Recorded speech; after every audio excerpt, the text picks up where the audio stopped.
Second part. Chapter 21. There is no time to regret Natsu's defeat. Lacusis appears next. Hey! There seems to be a fight outside? Hahaha, is there any excitement to watch this early in the morning? Front row, popcorn, beer. Outside the Fairy Tale Guild, there were now crowds of Fairy Tale members watching the excitement. It can be said that watching the excitement has penetrated into the bones of Fairy Tale people. It seems like Natsu is fighting someone. The little girl opposite Natsu is a new member of the guild, right? What does it seem to be called? ERZA. Natsu's strength is not weak. Everyone in Fairy Tale seems to be unanimously optimistic about Natsu. After all, although Natsu is young, his and Gray's strength is deeply rooted in the hearts of the people. They are not inferior to the magisters in the guild who are in their prime. Young ones. No more nonsense, the market is open, the market is open. Who do you think you're more optimistic about in this one? In Makarov's absence, Ian, as the only S-class mage in the guild, directly acted as the banker. The evil Ian secretly manipulated the odds. He was always the master of all. Nonsense, Natsu will win. I bet Naz $5,000. Natsu, stay calm and don't lose your status. I bet Naz 10,000 Jack. 5,000 J with Natsu. Follow Natsu 3,000 J. Natsu, 10,000 J. As Ian finished speaking, the old gambling dogs in the Fairy Tale Guild couldn't wait to take out their private money, waiting for this to make a comeback. I bet ERZA 100,000 Jacks. In response, Kana used the tarot cards in her left hand and the Bagua chart in her right hand. After she divined several hexagrams and both showed that ERZA won, she decided to play. Well, although Kana's principle was borrowed from Ian. Kana, are you really not afraid of losing? It seems Kana is still too young. Mikao and Wakaba, the two current backbones of the Fairy Tale Guild, smoked cigars and shook their heads after listening to Kana's words. Although Kana is extremely talented and can be regarded as a relatively eye-catching rising star in the Fairy Tale Guild, Kana is still too young when it comes to dog betting. Huh, just wait and buy me a bar with all the rewards you get from your mission. Kana sneered, she was short of drink money. Speaking of which, Kana is a magician of the holding type, that is, props and daily battles are also very expensive. At the same time, the battle between Natsu and ERZA is about to break out. Boom! Outside the guild gate. Endless flames suddenly appeared on Natsu's body. The terrifying flames made Mikao, who was also a fire mage, tighten his eyelids slightly. He thought to himself, as expected, having mastered the lost magic, the legendary human beings in the Middle and Ancient times used dragon-slaying magic to fight against giant dragons, the Dragon Slayer magician. Destruction magic has an advantage among the same attributes.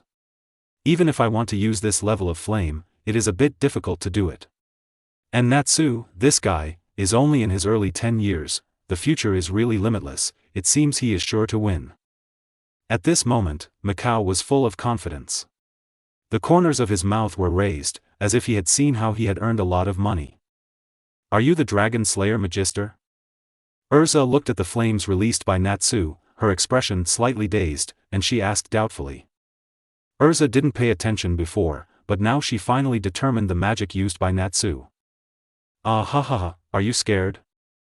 Yes, my dragon-slaying magic was taught to me by my father Igneel. Ignir is a real fire dragon. Natsu looked at ERZA and spoke confidently. Fire Dragon King Ignir? Ian wrapped his arms around himself. When he heard Natsu say Igneel's name, he looked at him deeply and said, Igneel. Ian thought of the person he bullied miserably by using the secret technique of dragon control, Igunir's biological son and Natsu's nominal brother, fire god dragon Igunia. Igneel is currently living quietly in Natsu's body, looking at the world through Natsu's eyes. He is constantly accumulating his own power, waiting to meet the Black Dragon King Acnologia. The day the decisive battle begins. In Igunir's view, one will ebb and flow, and the outcome will be unknown. Huh, dragon-slaying magic? What a coincidence. I specialize in dragon-slaying magic. ERZA said, the corner of her mouth raised a slight arc. Change your clothes. Emperor Yan's armor. First, ERZA changed her posture under a burst of brilliant crimson magic circle. ERZA changed from her original single ponytail to a cute twin ponytail, and wore a dark red armor with strong fire resistance. Oh! For a moment, the Magisters of Fairy Tale Guild exclaimed in surprise. The power ERZA displayed exceeded all of their expectations. However, this is not over yet. Additional Dragon Slayer. The knife wrapped in flames in ERZA's hand had the attribute of killing the dragon attached to it. This was something that only a high-ranking Magister could do. At this moment, the flaming knife in ERZA's hand will become a magical weapon for hunting all dragons. Flame? Are you also the Mage of Fire? At this moment, Natsu didn't know the danger was coming. He looked at the flames released from ERZA's armor and grinned, as if he was ready to have a feast. Fight fire with fire? It seems that this little girl named ERZA is destined to lose. Yeah. Natsu is the natural enemy of all fire mages. Everyone in Fairy Tale Guild looked at ERZA, who also chose to fight with fire, and expressed their disapproval. After all, it is common knowledge in the magic world that the Exterminator Magister has absolute suppression over Magisters of the same attribute. No. Natsu will definitely lose. However, at this moment, a voice came from the crowd that was completely contrary to everyone's opinion. Immediately afterwards, there was a little thunder. A golden figure came to everyone's side. Lacusis, so you are here? When everyone saw clearly the figure with thunder all over his body, they all showed expressions of surprise. According to their understanding of Lacusis, the other party should be very disdainful of these fights. Haven't you seen it yet? Natsu and that red-haired girl are not on the same level at all. Natsu will be killed instantly. Lacusis said, handed 10,000 J to Ian, and said softly, I bet 10,000 J that Natsu will be killed by that red-haired girl in an instant. Lacusis, you are very discerning. Ian was very happy that Lacusis praised ERZA so much, and hoped that everyone would praise ERZA more. I'm about to get F**********. At this time, Natsu said, taking the lead in waving his flame fist, rushing towards ERZA, and roared, Fire Dragon's Iron Fist. Along with a red magic circle with a dragon's head printed on it, the terrifying flames went straight towards ERZA. One hit. As ERZA said, she put the flaming sword in her hand back into the sheath on her waist, and slowly closed her eyes. The moment Natsu approached her, she pressed her body down and pulled it out in an instant. The flaming sword at his waist struck Natsu's body hard. Boom! Everyone saw only a flash of red light. Natsu lay on the ground, foaming at the mouth and rolling his eyes. What happens? Natsu seems to have lost. For a moment, everyone present was stunned and spoke in disbelief. Money! My money! Immediately afterwards, there was the roar of the gambling dogs going bankrupt. The Fairy Tale Dog Gambling Bureau is here to remind you, small gambling is fun, but big gambling is harmful to your health. Stud, rooftop warning. The moment Natsu got closer, he changed the blade to the back and knocked Natsu unconscious with absolute power. Lacusis seemed to have figured out ERZA's secret to winning this match, and murmured to himself. Well, this game has nothing to do with the flames. Father. Uncle Ian, how did I do? Am I awesome? ERZA came close to Ian at this time, looking like she was begging for a touch and a reward. My ERZA is the best in the world. She is the best. Ian ignored the flames on ERZA's body and gave ERZA a big hug. For Ian now, this flame is not painful at all. Lacusis is already here, why don't you go up and try?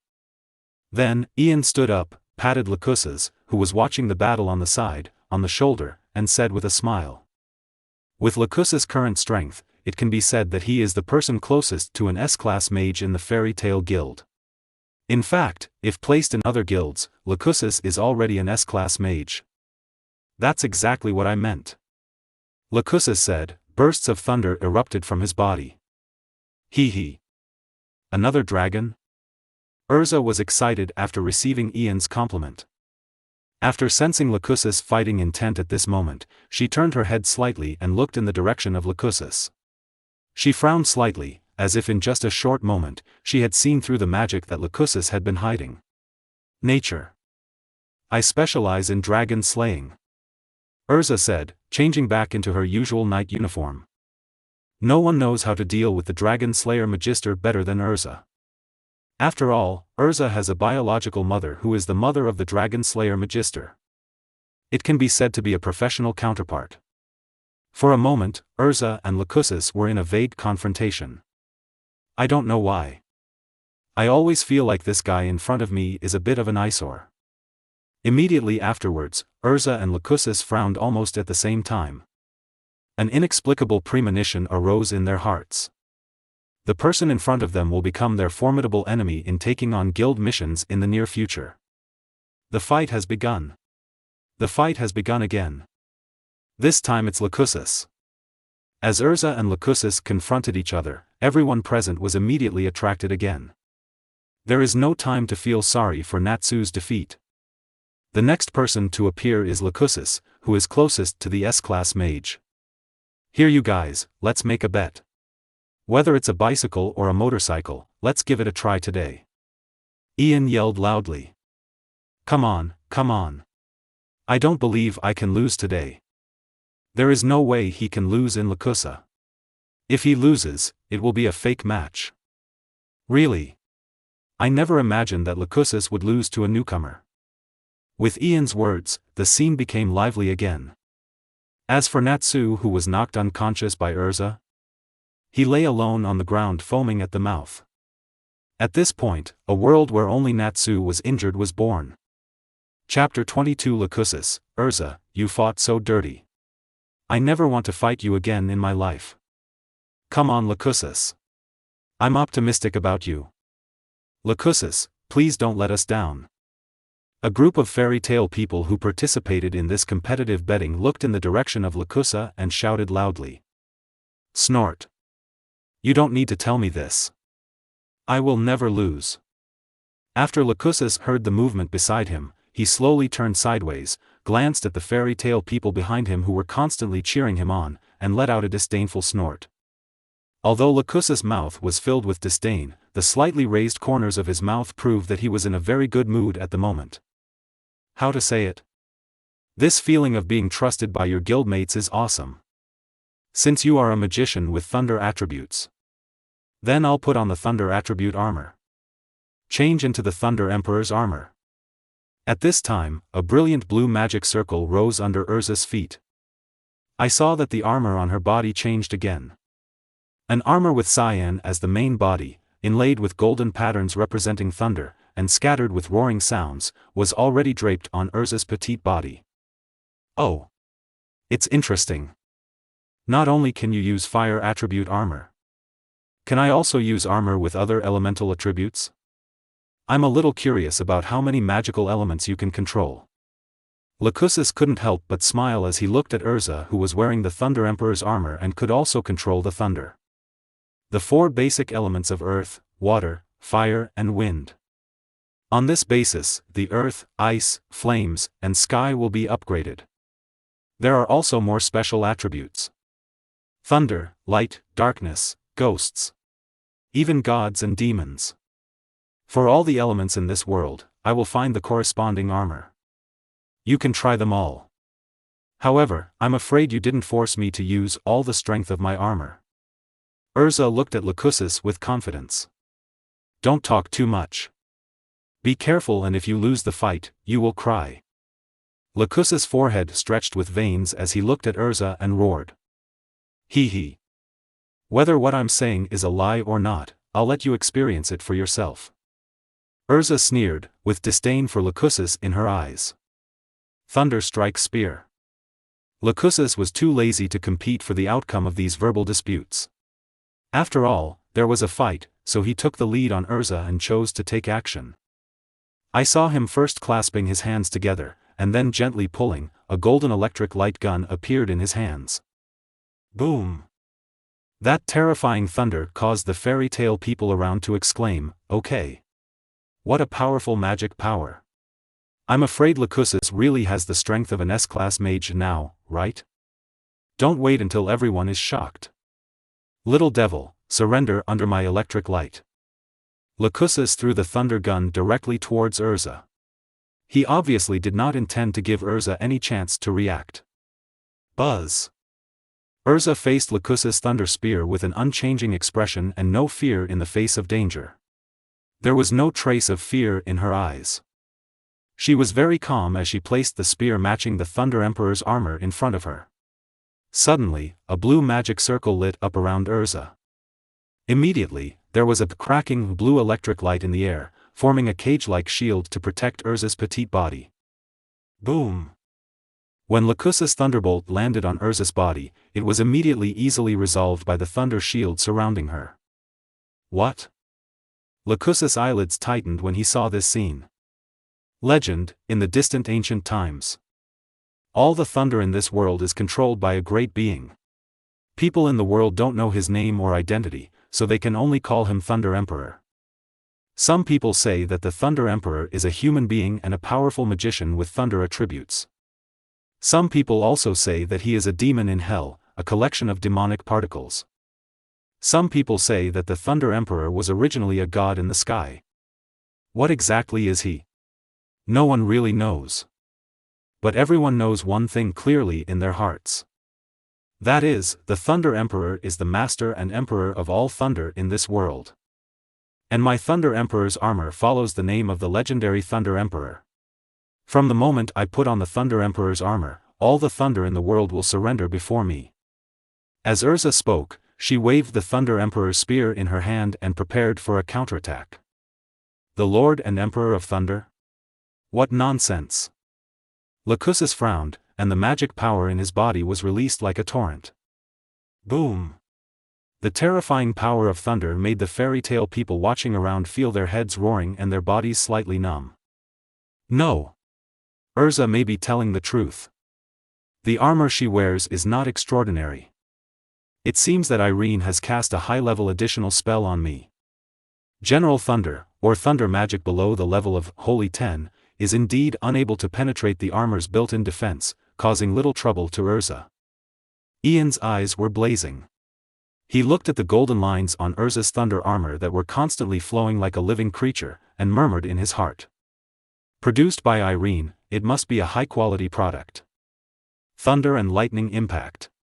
Thunder bombs. Violent volts. Thunder-crushing waves.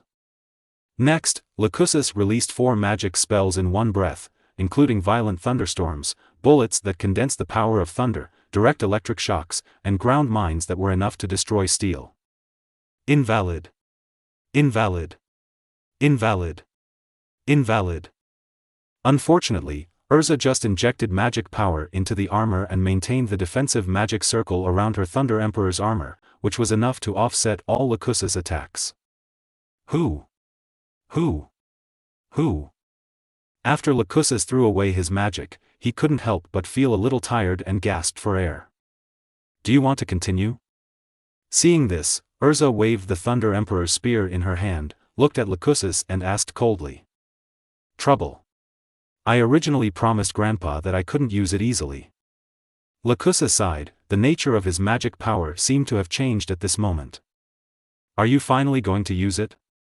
The dragon-slaying magic you concealed. ERZA said with excitement after feeling the magical power that began to change in Lycosis' body. Next, I will deal with you in an instant, don't blink. As Lycosis spoke, the muscles on his body were suddenly filled with blood. In just a short moment, Lycosis seemed to have grown taller, and his arms with stretched veins were even more faint. There seemed to be prismatic marks in between, like dragon scales.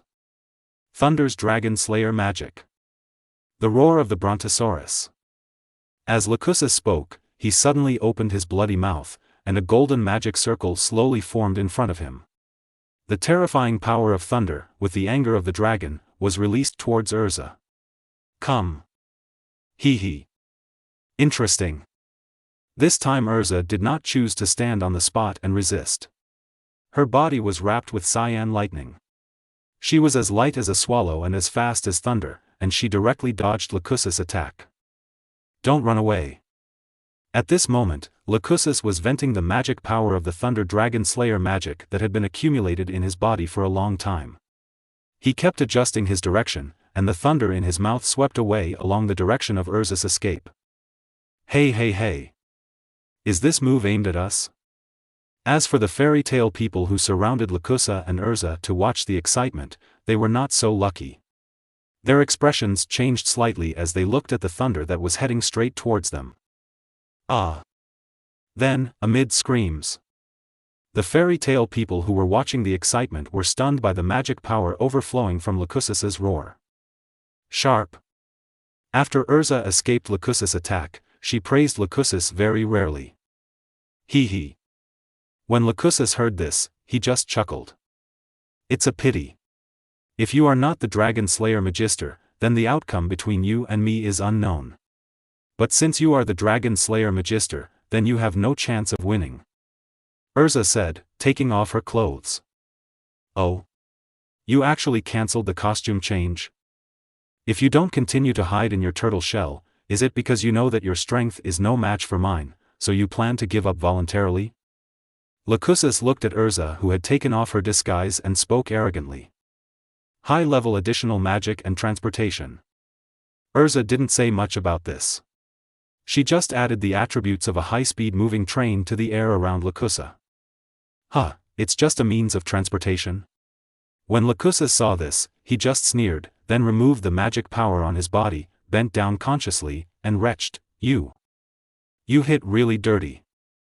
I never want to fight you again. Lucusus retched while looking at ERZA in the distance and preached viciously. Well, Lucusus now has a tough mouth. Lucusus is unable to fight. The victor ERZA. At this moment, Ian declared ERZA's victory.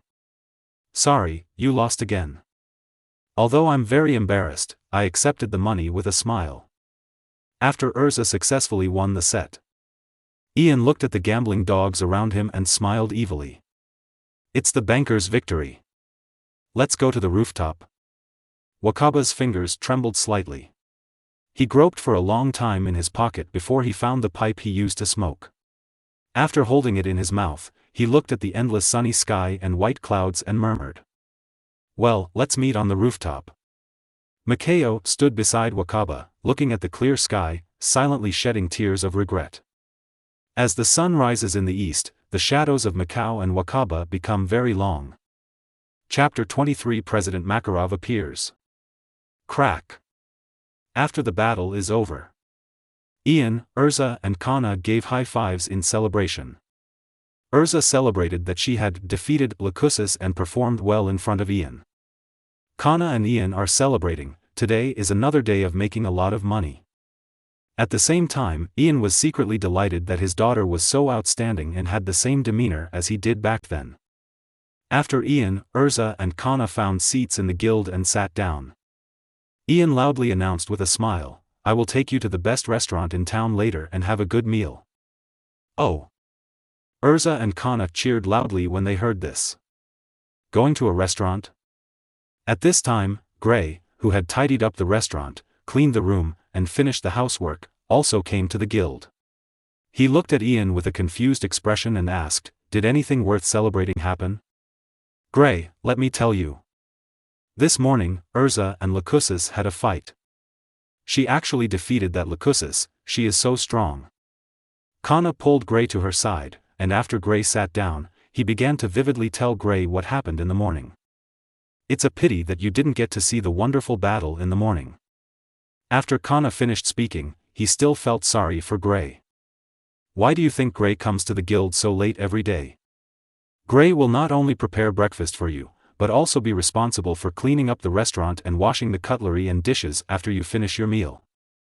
In addition, I have to clean your own room and wash your clothes regularly for you lazy idiots.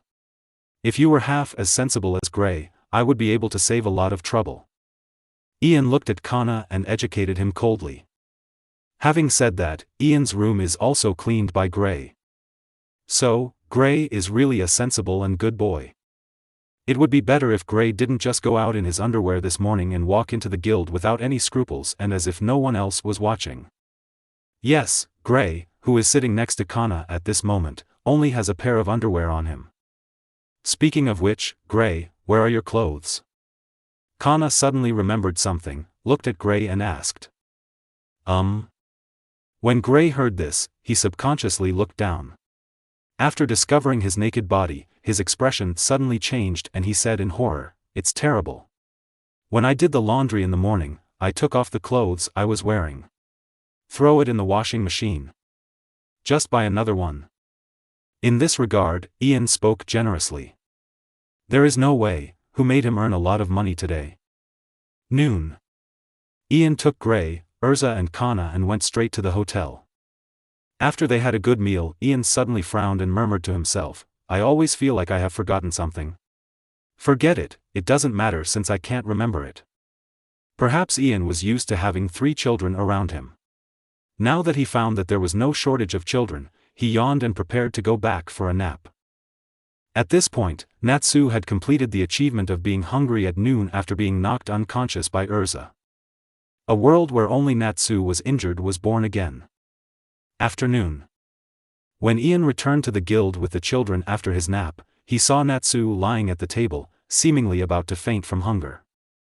Ah! I forgot about Natsu. At this moment, Ian showed a look of surprise. Ian, you're back. Just when Ian was planning to let ERZA and others take Natsu to the town first to fill their stomachs, an old voice suddenly sounded in Ian's ears. Oh! Ian looked up and saw a huge shadow exuding a strong sense of oppression appearing directly in the guild, greeting Ian angrily. Okay, so big. Is this the enemy? What a powerful sense of oppression. His strength is not inferior to that of the captain of my mother's mobile team. When ERZA saw this, a little cold sweat broke out on her forehead, and she subconsciously pulled out the knight's sword from her waist. ERZA, calm down, this is not an enemy, he is my great benefactor. At the same time, he is also the president of our Magister Guild, Fairy Tale. At the same time, he is the top 10 most powerful magisters on the Ishgar continent, selected by the Magic Council, and has the title of the Holy 10 Magisters. Just call him old man. After Ian held down ERZA's hand that was about to swing the knife, he introduced Lao Ma's identity with a smile. Not an enemy. Is it Grandpa President? After hearing this, ERZA put away her weapon. Old man, please stop scaring the newcomers and change back quickly. After Ian calmed ERZA's emotions, he looked up at President Makarov and said helplessly. I just heard that the newcomer who joined the guild this time was so powerful that he actually defeated that arrogant brat Lucusus. So out of curiosity, I just decided to tease you. As Makarov spoke, his body slowly shrank, and finally turned into a wizened little old man wearing a funny circus clown suit. Hey! Please give me more advice in the future. Makarov stood in front of ERZA, smiled kindly, and waved. Okay, so small. ERZA looked at the little old man in front of her, who was shorter than her, and opened her mouth in surprise. She was completely unable to associate the old man in front of her, who was shorter than her, with the huge mountain-like thing just now. Where's Lucusus? Ian looked around at this time, looked at Makarov and asked. Lucusus was shouting angrily just now. You asked him to work hard to practice dragon-slaying magic, but you didn't tell him that dragon-slaying magic has such a huge flaw that it makes vehicles faint. I took on a dozen A-level missions and went out to practice. Makarov put his hands behind his back and looked at Ian as he explained. Yeah. Hearing this, Ian gently scratched the ends of his hair. In fact, the magic he invented specifically to target the Dragon Slayer Magister is not impeccable. At least the invincible Acnologia has figured out a way to crack it. Originally, Ian planned to tell Lucusus about this method. Now it seems that we can only find another opportunity, which is really a pity. Ian. Just when Ian felt sorry for Lucusus's impatience, Makarov looked at Ian and said seriously, I have something very important to discuss with you. Come with me. What happened? Ian squinted his eyes, and his intuition told him that Lao Ma would never do anything good when he came to him alone. Anyway, you'll find out when you come here. Makarov couldn't help but pulled Ian towards the guild's basement. Could it be? Chairman Makarov is planning to entrust the guild's top secret, the Goblin's Heart, to me? How can I be so virtuous? Although Ian already knew what Fairy Tale's top secret was, Ian was still very happy to be trusted by Makarov so much, and the corners of his mouth raised slightly. ERZA, Kana, and Gray, please wait for me here while the president and I go discuss important matters regarding the future direction of the guild. Ian said, following closely behind Makarov. First, he entered the guild's general store, and then after a while of Makarov's tossing, he opened the door to the guild's basement entrance. I didn't expect there was such a place in the guild. Ian was chattering, deliberately showing a shocked look, but in fact, everything was as expected. However, just when Ian thought that Makarov would take him all the way to the room where the body of the first President Mavis was placed, Makarov suddenly stopped and murmured, "If we stay here, no one will disturb us." When Ian heard this, he frowned and thought something bad in his heart. "Ian, help me." Before Ian could think about it, Makarov immediately knelt down in front of Ian, hugged Ian's thigh tightly, and cried out with tears in his eyes, "You are the only one who can save the entire Fairy Tale Guild right now." "Me? Huh?" Ian was stunned for a moment. He first pulled Makarov off his trousers. Immediately, he looked at Makarov and asked, "President, don't worry. Please explain to me clearly what happened." "That's right, Ian, you should know. Didn't I go to attend the meeting of the presidents of the Guild of Light Magisters in the Kingdom of Fiori?" Makarov sat on his knees on the ground, like a primary school student who had made a mistake. "Then what?" Ian wrapped his arms around himself and looked at Makarov with a bit of scrutiny. "Then, I drank a little bit." Makarov lowered his head and preached as if squeezing out toothpaste. "What happens next?" Ian continued to ask. "Then, I had a little verbal conflict with that D Joseph." When Makarov said this, his head dropped even lower. "What's the end?" The ominous premonition in Ian's heart became stronger and stronger. "We ended up fighting. You know, with the strength of Joseph and I, even if we try our best to control our power, we will still cause a lot of damage." Makarov braced himself and answered. "Tell me. What did you break?" Ian finally understood it completely. He looked at Makarov and said coldly, "I destroyed 3 villas at the gathering place, demolished 2 mountains, and destroyed 100 acres of farmland. I owe a total of 350 million yuan. But fortunately, I won." When Makarov said this, he couldn't help but laugh. "Old man. Give me back my trust in you." Upon hearing this, Ian pointed at Makarov's nose and roared. "Well. Joseph and I will pay for the loss of the meeting place together. Because the villa where the meeting was held and all the properties there belonged to Bob. You know, my face is pretty good. I used to take care of Bob a lot. The face that Makarov talks about is good. It means that he knelt down at the door of the Cyan Pegasus and begged Bob to let him go. He begged for 3 days and 3 nights. Bob didn't say anything and directly exempted me from the repayment. Now it's just Joseph, the boy, who is burdened with debts." Makarov said this with a bit of gloating. Joseph was still too young to lose face. "Since you don't have to pay back the money, what do you want from me?" Ian looked at Makarov and continued to ask. "Well, even though Bob doesn't have to repay. But the fine from the Magic Council still has to be handed over." Makarov looked at Ian nervously and said, "How much is the fine?" Ian looked at Makarov and asked. "The fine is not much, only 5 million J." Makarov answered truthfully. "How many do you have on you now?" Ian asked looking at Makarov. 200. Makarov hesitated slightly and stuttered a bit. $2 million. Ian was helpless, but Makarov was his president after all, so he still wanted to help. "Ian, you misunderstood, I meant $200. Makarov lowered his head and spoke coyly. For a moment, both Ian and Lao Ma were silent. Chapter 24. Ian, I'm sorry, Ma, but I ask you to hold on to the position of president of the guild forever. You said you only have £200 left in your body? Ian said, pulling Makarov up from the ground with one hand. He pinched Makarov's old face hard and asked angrily, "Old man, are you sure you are not bluffing me?" Well, in Ian's heart at this moment, there is no longer the heartfelt respect he had when he introduced Makarov's identity to young ERZA. The one in Ian's mind, when he had just traveled to this world, suffered all the hardships, was in tatters, was alone, and had no one around him. It was the most vulnerable moment. He extended a helping hand to him and helped him. Hungry and wandering in the town, he picked up the guild. Not only did he provide him with free meals, but he also lent him the guild's bathhouse and residence for free. When he needed it, he took a certain amount of time every day to patiently teach him magic. What's even more rare is that Makarov I never looked at him through colored glasses and gave him rare respect. The old man who had always been in Ian's mind and had a close relationship with him, who could be called both a teacher and a friend, like the patriarch of everyone in the fairy tale guild, taking care of everyone, is now dead. Well, that's right. That Makarov of the Holy Ten. The one who is the president of the fairy tale guild. Makarov, who was loved by the guild members, is dead.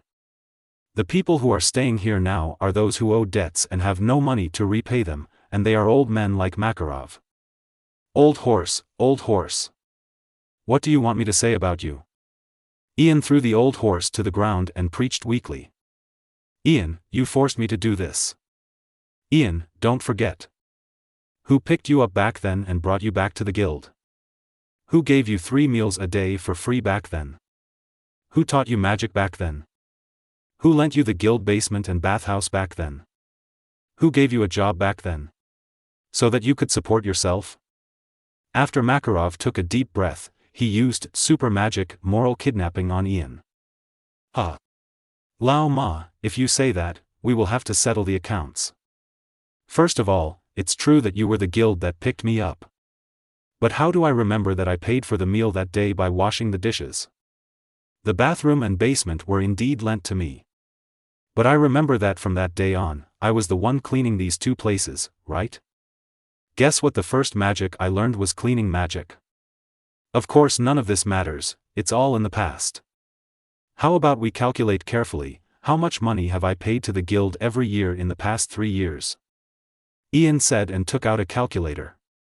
Ian, are you going to watch like this when your beloved president is arrested by the Senate because he can't pay a mere 5 million J fine, and you still refuse to save him?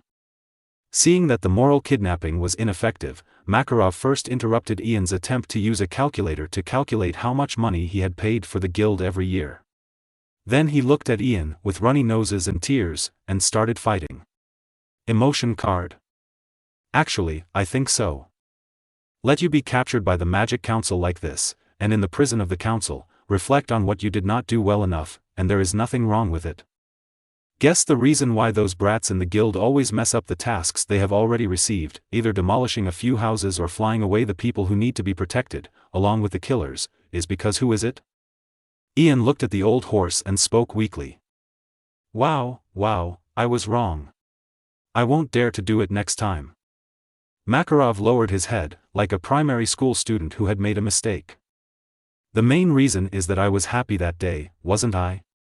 I just drank a little bit. In addition, that B****************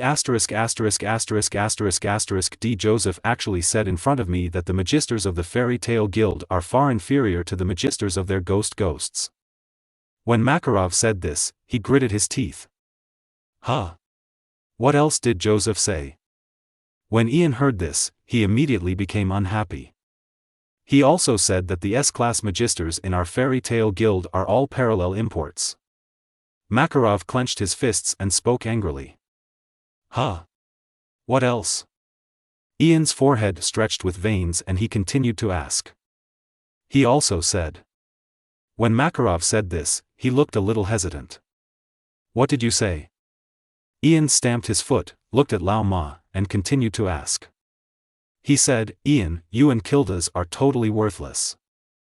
Makarov's eyes were firm and he imitated Joseph's look, showing a bit of disdain as he preached. Old guy. Ian sneered, knowing that Makarov must have added fuel to the fire. But Joseph was indeed not a good bird, and Joseph could really say this. As Ian spoke, he planned to walk out of the basement. Ian, what are you going to do? Makarov secretly thought that it was not good. He knew that he seemed to have gone too far in provoking. I'm going to dismantle the Phantom Lord. In front of their guild members, beat that old man Joseph. Let him know well, no. Who is the parallel importer? Ian moved his neck, looking eager to try. Ian, calm down. If you continue, it will turn into a war. If the master is unknown, it will not be good for the reputation of our fairy tale guild. Our guild itself is regarded as a thorn in the side of the Magic Council. Seeing this, Makarov quickly stopped Ian and persuaded him. He. In response, Ian just chuckled. To be honest, Ian has never taken the Magic Council seriously. These people have been thinking about expelling Fairy Tale Guild from the Magister Guild all day long. The problem actually lies here. Fairy Tale is still the time when the Light Magister Guild. Your Magic Council also has the right to manage. Once Fairy Tale becomes the Dark Magister Guild, then he will become the leader of Balam Alliance. Although, the Magic Council is just talking about it. If you really plan to remove Fairy Tale, Warrod, who has been living in seclusion for many years, should take action. Well. After a brief moment of drama, Ian still took out 5 million J and handed it to Makarov. Well, in fact, all the money came from the sponsorship of those dog bedders in the morning. It's just that this money hasn't warmed up in Ian's trouser pocket yet. He was sent out immediately, which made Ian feel very distressed. I knew you wouldn't give up on me, Ian. Makarov said, accepting the money without any psychological burden. Ian, actually I asked you to come here because I have a secret to tell you. After doing all this, Lao Ma looked serious and planned to get down to business. Don't talk, I don't want to hear it. In response, Ian raised his brows and spoke nonchalantly. Ian, listen to me, this time it's really serious. What I'm going to say next is the guild's top secret that only past presidents of Fairy Tale Guild can know. I also tested you many times before I decided to tell you this secret. That's right, you are the 4th president of the Fairy Tale Guild whom I appointed. Makarov put his hands behind his back, with a rare seriousness in his eyes. If the first generation knew that you sold Fairy Tale's top secret to me for 5 million, she would probably be angry with you, and now she would resurrect from the graveyard to show you. Ian glanced at Lao Ma and joked happily. No. This really has nothing to do with whether you lend me money or not. Everything I said to you is serious. Ian, don't you want to be the next president of Fairy Tale Guild? To be honest, I am too old and I already feel a little out of my depth. In a few years, I plan to completely retire. Makarov was a little impatient. He looked at Ian with seriousness in his expression. Let me be the guild leader. Sorry, I am not the material to be the president, and I have no interest in the position of president at all. When Ian heard that Lao Ma actually asked him to be the next president of the Fairy Tale Guild, his head suddenly got big, and he wanted to live for a few more years. Don't even think about leaving this worry to him. Then, Ian looked at the old horse and said seriously, Old man, you will sit in the position of president of the Fairy Tale Guild until you die. No. Even if you die, I will dig your grave, resurrect you with necromancy magic, and let you continue working. So, just feel at ease. Retirement is impossible. You can't even think of retiring in this life. Ian patted Makarov on the shoulder and then showed a bright smile. Big. Treasonous. You actually want to use necromancy magic on me? Thankfully, I plan to tell you the Fairy Tale Guild's top secret. You stinky brat, you really d me off. Makarov heard this and shouted angrily at Ian. So. Don't say any more nonsense that makes me become the president. After Ian finished speaking, he turned around and left. If we say, who is the most talented president of Fairy Tale Guild? It was probably Mavis, the founder of Fairy Tale and the first president of the Fairy Tale, who had received the same soothing curse from Zeref and looked like a real fairy. If we say, who is the most knowledgeable president of Fairy Tale Guild? That must be Precito, the second-generation president of Fairy Tale, who has studied the calming curse for many years and used the card curse bug to create an infinite source of magic power, which is the heart of the fairy. But if we say, who is the best and greatest guild leader of Fairy Tale Guild? In Ian's opinion, only Makarov, the third-generation president of the Fairy Tale Guild and the founder of the Fairy Tale Spirit, can do the job. Although Makarov may not be as strong as the second generation, he taught the guild what love is. So, dear President Makarov, I beg you to take this position of Fairy Tale Guild President forever. Chapter 25 Ian, after all, ERZA is my daughter. Speaking of, the new member of the guild, the little girl named ERZA, is really talented. To be able to defeat Lucusus at such a young age, her teachers and parents must not be simple. Speaking of which, Ian, have you asked ERZA's parents if they agree with ERZA joining our fairy tale? If that girl ERZA ran away from home, we should at least contact her family. We can't let them worry.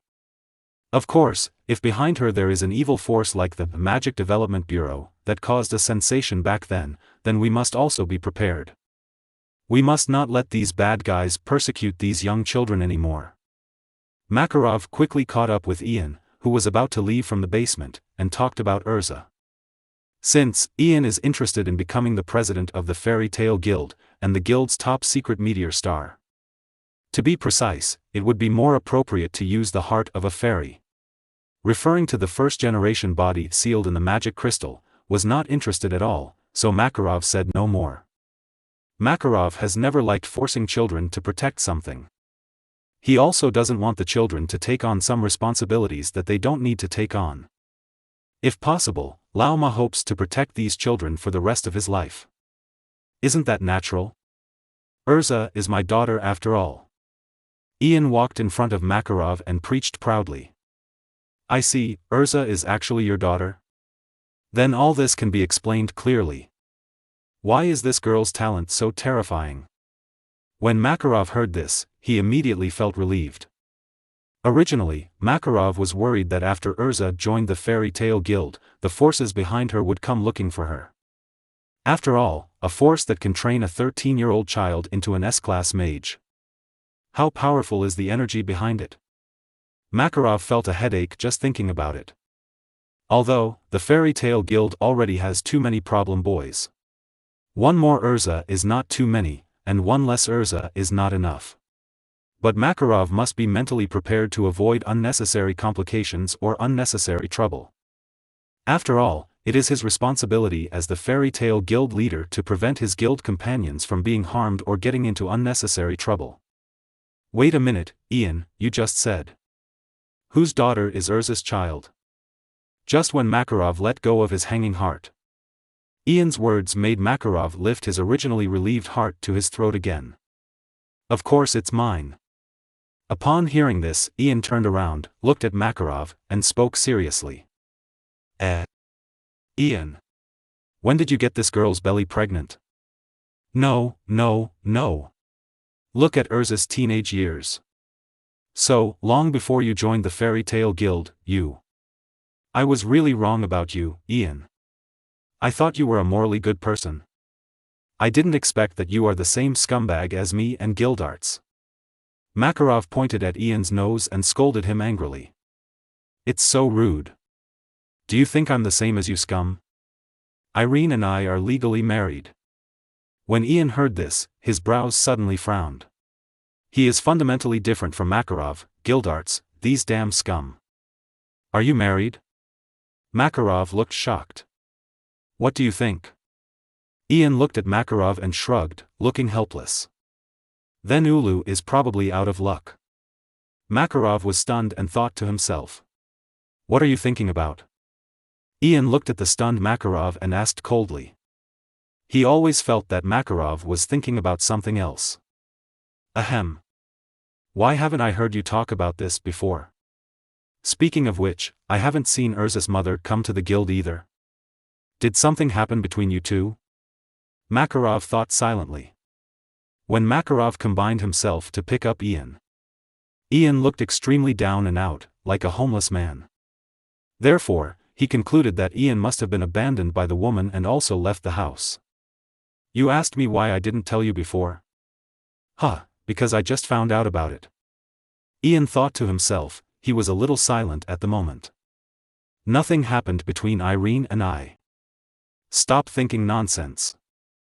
The relationship between Irene and I couldn't be better. Ian paused when he said this. As for why she doesn't come to the guild?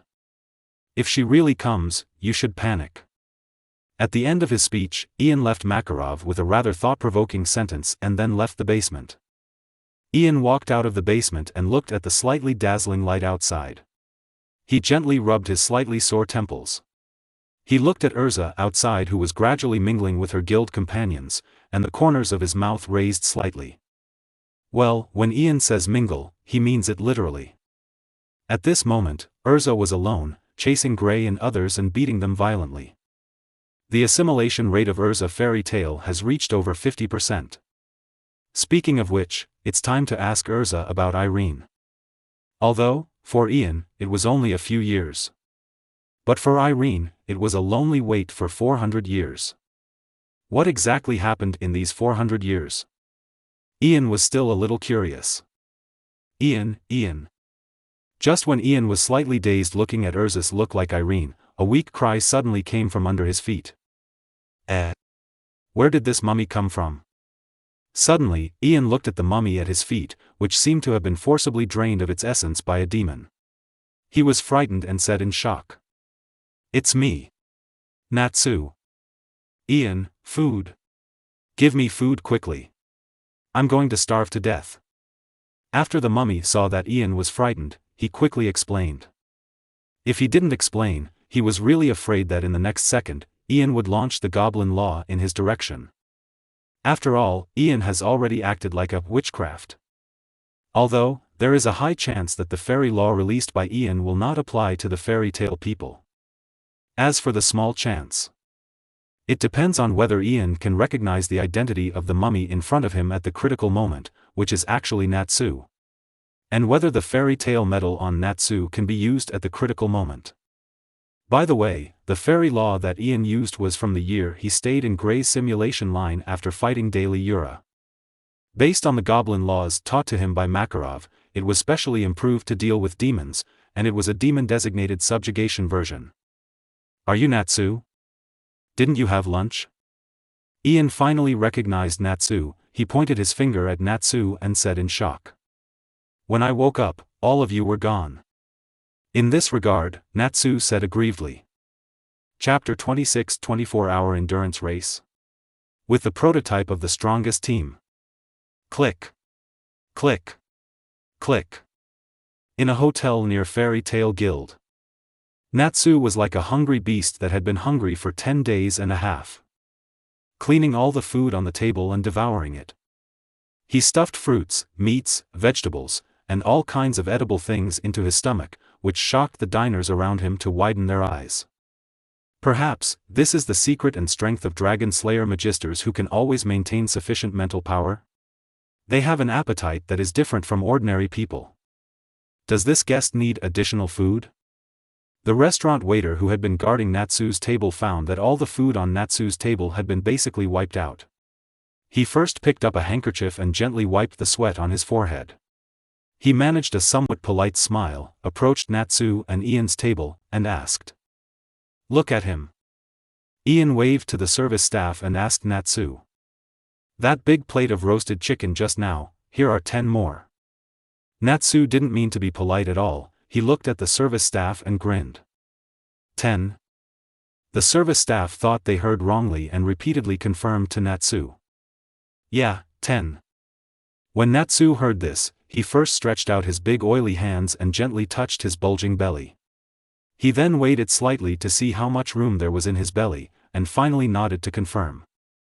Okay. After the waiter repeatedly confirmed that the quantity of roast chicken ordered by Natsu was correct, he quickly walked towards the kitchen. Chef, the guest at table A10 ordered 10 roast chickens. After the waiter reported the quantity of grilled chicken that Natsu ordered. What did you say? The customer at that table ordered 10 roast chickens? The chefs in the kitchen were so shocked that their eyes widened and they asked in disbelief, is that child really a human being? An hour later. You're full. You're full. Thank you, boss, for your hospitality. I will come again next time. When Ian paid the bill, he left the restaurant with Natsu, who was full. The chefs in the back kitchen, including the owner of the small shop, all gathered around. They came to the table where Ian and Natsu were sitting before, and looked at the small and large plates stacked one after another in front of them. The plate was extremely clean, even the chicken bones were eaten clean, and there were not many food residues left. It was a table that could be called a real CD-ROM operation. He was shocked, he actually ate them all. It's unbelievable. I remember that the kid just now seemed to be the Magister from Fairy Tale, the Magister Guild next door, right? I remember that his name seems to be Natsu. He is a kid who joined the guild in the past year. From now on, whenever that kid comes to our restaurant, we will give him a 50% discount. The owner of the shop thought for a while and said this. The staff and chefs in the small shop all showed shocked expressions after hearing what the boss said. You must know that their boss is known as the Iron Rooster. Not to mention discounts, even the side dishes that other restaurants often give away are chargeable here. Their wages are often deducted for various reasons. Don't you think that child enjoyed eating just now? As the boss spoke, the corner of his mouth raised slightly. He ignored the staff of these small shops and walked towards the kitchen, leaving behind a bunch of confused waiters and chefs. Hey! Have you seen enough? When you've seen enough, come back to your respective posts and work hard. Before anyone could think about it, the boss's voice instantly echoed through the entire store. Oh! After hearing this, the staff did not dare to delay any longer, and they returned to their respective posts one after another. Other side. When you are full, your strength will flow out. Hee, go back to Gray and have a good workout to eat. Natsu patted his round belly and grinned. He was going to go back to the guild and have a big fight with Gray. Bang! Natsu thought of this and quickly came to the door of Fairy Tale Guild.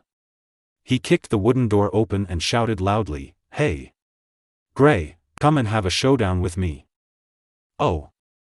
However, when Natsu kicked open the wooden door, he happened to catch up with Makarov, the guild leader, standing on the guild's podium, announcing something important to everyone in the guild, so that no one in the guild went out. The magisters who were doing the mission looked up to the sky and let out a long roar of cheers. So lively. Did something interesting happen? At this time, Ian also returned to the guild. He looked at the members in the guild who kept raising their heads and cheering, and couldn't help but ask. Brother Ian, you were not in the guild just now. Just now, President Makarov announced that this year's Fairy Tale Guild 24-hour rally will be held in a week. And it is required that all guild members who have not gone on a mission must participate without unnecessary special reasons. Of course, this is not the most important thing. The most important thing is that the prize money for the champion of this year's 24-hour rally is 1 million J. Even the runner-up and third runner-up have rewards of 300,000 and 100,000 J respectively. It's simply not too luxurious. After Ian asked back, the members of the guild responded excitedly. Ha! Lao Ma, you have money to pay bonuses, but don't have money to pay fines?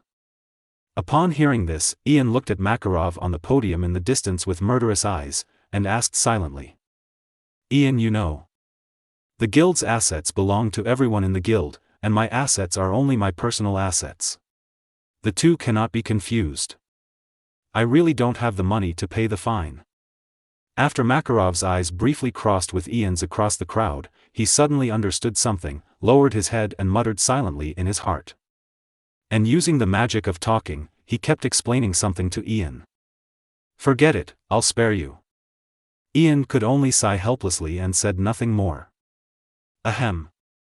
After Makarov saw that he finally explained the money-related issues to Ian, he immediately breathed a sigh of relief and coughed twice to clear his throat. Immediately afterwards, Makarov had a serious face, put on the demeanor of the past president, looked at Ian and continued, speaking of which, it just so happens that you are back, Ian.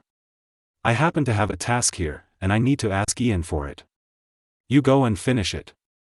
This time, Makarov said it in front of everyone. Oh? What mission? When Ian heard this, he raised his brows slightly and asked what task Lao Ma was going to send him to complete. S-Class Crusade mission. It is said that there are traces of bipedal flying dragons in the snow-capped mountains east of the Kingdom of Fiori. It just so happens that we need to use the scales of these beasts in this year's 24-hour endurance race. With your strength, Ian, I will give you you should be able to get it back in a week, right? Makarov put his hands behind his back and watched Ian preach. More than enough. Ian moved the back of his stiff neck slightly and smiled confidently. With his current strength, looking at the entire Ishgar continent, there are not many creatures that can threaten him. Then I'll leave this task to you. Makarov looked at Ian with confidence. Lao Ma is still assured of Ian's strength. Are you going to be separated from your father? At this moment, ERZA, who had been staying with Fairy Tale's companions in the guild, suddenly showed a disappointed expression. She had just met Ian and was about to separate in less than a day. This made ERZA a little sad. This scene naturally caught the eye of Ian. Then, Ian raised his head, looked at President Makarov and said, "President, I'm just going to deal with some flying dragons. I'll take some of my guild companions with me, so it shouldn't matter. It's up to you, but it's better to be careful." Regarding Ian's decision, Makarov didn't say much. Makarov believed in Ian's strength. What? Ian is going to take us to complete an S-Class subjugation mission? Are you kidding? This is a rare opportunity to complete an S-level mission with an S-level mage in the guild. Ian, take me there. I'm super useful. Ian, let me go. I don't want any reward, I just want to see the world. Idiot, can you defeat a wyvern? You actually want a reward. As Ian finished speaking, the entire guild was in chaos. Then if your name is called, come with me. Natsu, Gray, Kana and ERZA. Ian ignored the noisy guild and loudly announced the person who would go on the mission with him. As Ian finished speaking, Gray and Natsu, who were fighting, were slightly startled at first, then reached out at the same time, tearing at each other's cheeks, and said angrily, almost in unison, "Ian, why did you bring this oil bottle with you?" Can I go too? Kana is the only one in the guild who is not very interested in participating in S-level missions, or in other words, Kana who doesn't think she has a chance to complete S-level missions with Ian. After hearing Ian's words, she froze on the spot, and even the red wine in her glass spilled all over the floor because of her stunned look and disbelief. Both of you, stop it. If anyone is a dragster. In my opinion, both of you are. ERZA, who had long crimson hair and wore a knight's armor, walked between Gray and Natsu and said angrily after forcing the two people apart. "Ai, ERZA." Natsu was a little scared when he looked at ERZA. He was a little bit affected by ERZA's punch in the morning. After all, the power of that punch made him dizzy. He didn't even have time to eat lunch, and he almost fainted from hunger. Everyone, get ready to go. After announcing the list, Ian looked at everyone present and spoke softly. Chapter 27. A world where only Natsu is injured is achieved. ERZA, Natsu, Gray, Kana. These children are the future of the Fairy Tale Guild. This is also the first time in the near future that the Magister Squad, known as Fairy Tale's strongest squad, will gather together. Of course, not all of the squad members are there yet. A certain celestial spirit mage is still her eldest lady, and is secretly planning her own escape plan. As for the others, the Dragon Slayer Magisters who traveled through time together with Natsu 400 years ago, they are still lost in their own paths of life, hesitant and helpless. At the same time, inside the Fairy Tale Guild. "Oh, I wasn't chosen. It's really hateful. I think my strength is pretty good." Many Magisters complained. Stop joking. Can you beat Natsu, or can you beat Gray? Or maybe you can beat me. You just joined our guild yesterday and showed amazing strength, easily defeating our president's grandson. At the same time, ERZA is also recognized in our guild as the one whose strength is closest to that of an S-class mage, Lacusis. In response, the magisters around him looked at him and joked. Hee, I was just joking. These magisters also know their own weight, and they are just venting their emotions. As for Kana, no one in the guild dares to speak against Kana. Ever since Kana showed her extraordinary talent in divination magic, she has been regarded as the goddess of money and the final savior by the gambling dogs in the guild. If anyone dares to speak against Kana, or offend Kana, Kana doesn't need to say anything, the gambling dogs in the guild will make that person look good. President, let's set off. After Ian's companions in the guild gradually quieted down, he waved gently towards Makarov on the podium as a farewell. Yeah. Be careful all the way. Makarov smiled and blessed Ian. Don't worry. I will definitely complete this S-level mission. This year's Fairy Tale Guild, I have also decided to be the champion of the 24-hour endurance race. Huh. I'll take that 1 million for sure. What I said. Even if the Black Mage Zerif comes, it won't work. As Ian spoke, it seemed as if there was majestic magic pouring out of his body. This terrifying magic power turned into a strong wind and smeared on everyone's face, making everyone's eyes widen in shock. Makarov, wait for me. After Ian finished speaking, he showed a ferocious smile to Makarov, and slowly turned around. At the same time, he motioned to ERZA and others, and quickly followed him to leave the guild and go to the east to complete the mission. That's 5 million. He needs to regain his health. Although the prize money in the 24-hour endurance race is not much, the rewards are great. So scary. Ian, it's so scary. It felt like he was going to kill someone. In response, the companions in the guild looked at Ian, who suddenly burst out with magic with fearful expressions. Ian's strength seems to have improved again. Isn't Ian's strength now better than mine? Those with the guild who have not reached the threshold of the Holy 10 just think that Ian is very strong, but they don't know how strong Ian is. Just get together and watch the lively magisters. As a strong man who has entered the threshold of the Holy 10 for many years, Makarov couldn't calm down at all from the moment he felt the majestic magic power that Ian had just inadvertently released. He was filled with shock. Maybe now Ian can compete with Guildarts. Looking at it this way, the identity of the strongest magician in the guild will probably be changed before long. If Ian heard what Makarov said, he would definitely chuckle and say, "Don't say that my strength is on par with Guildarts." This is the most unbelievable metaphor among the Fairy Tale Guild.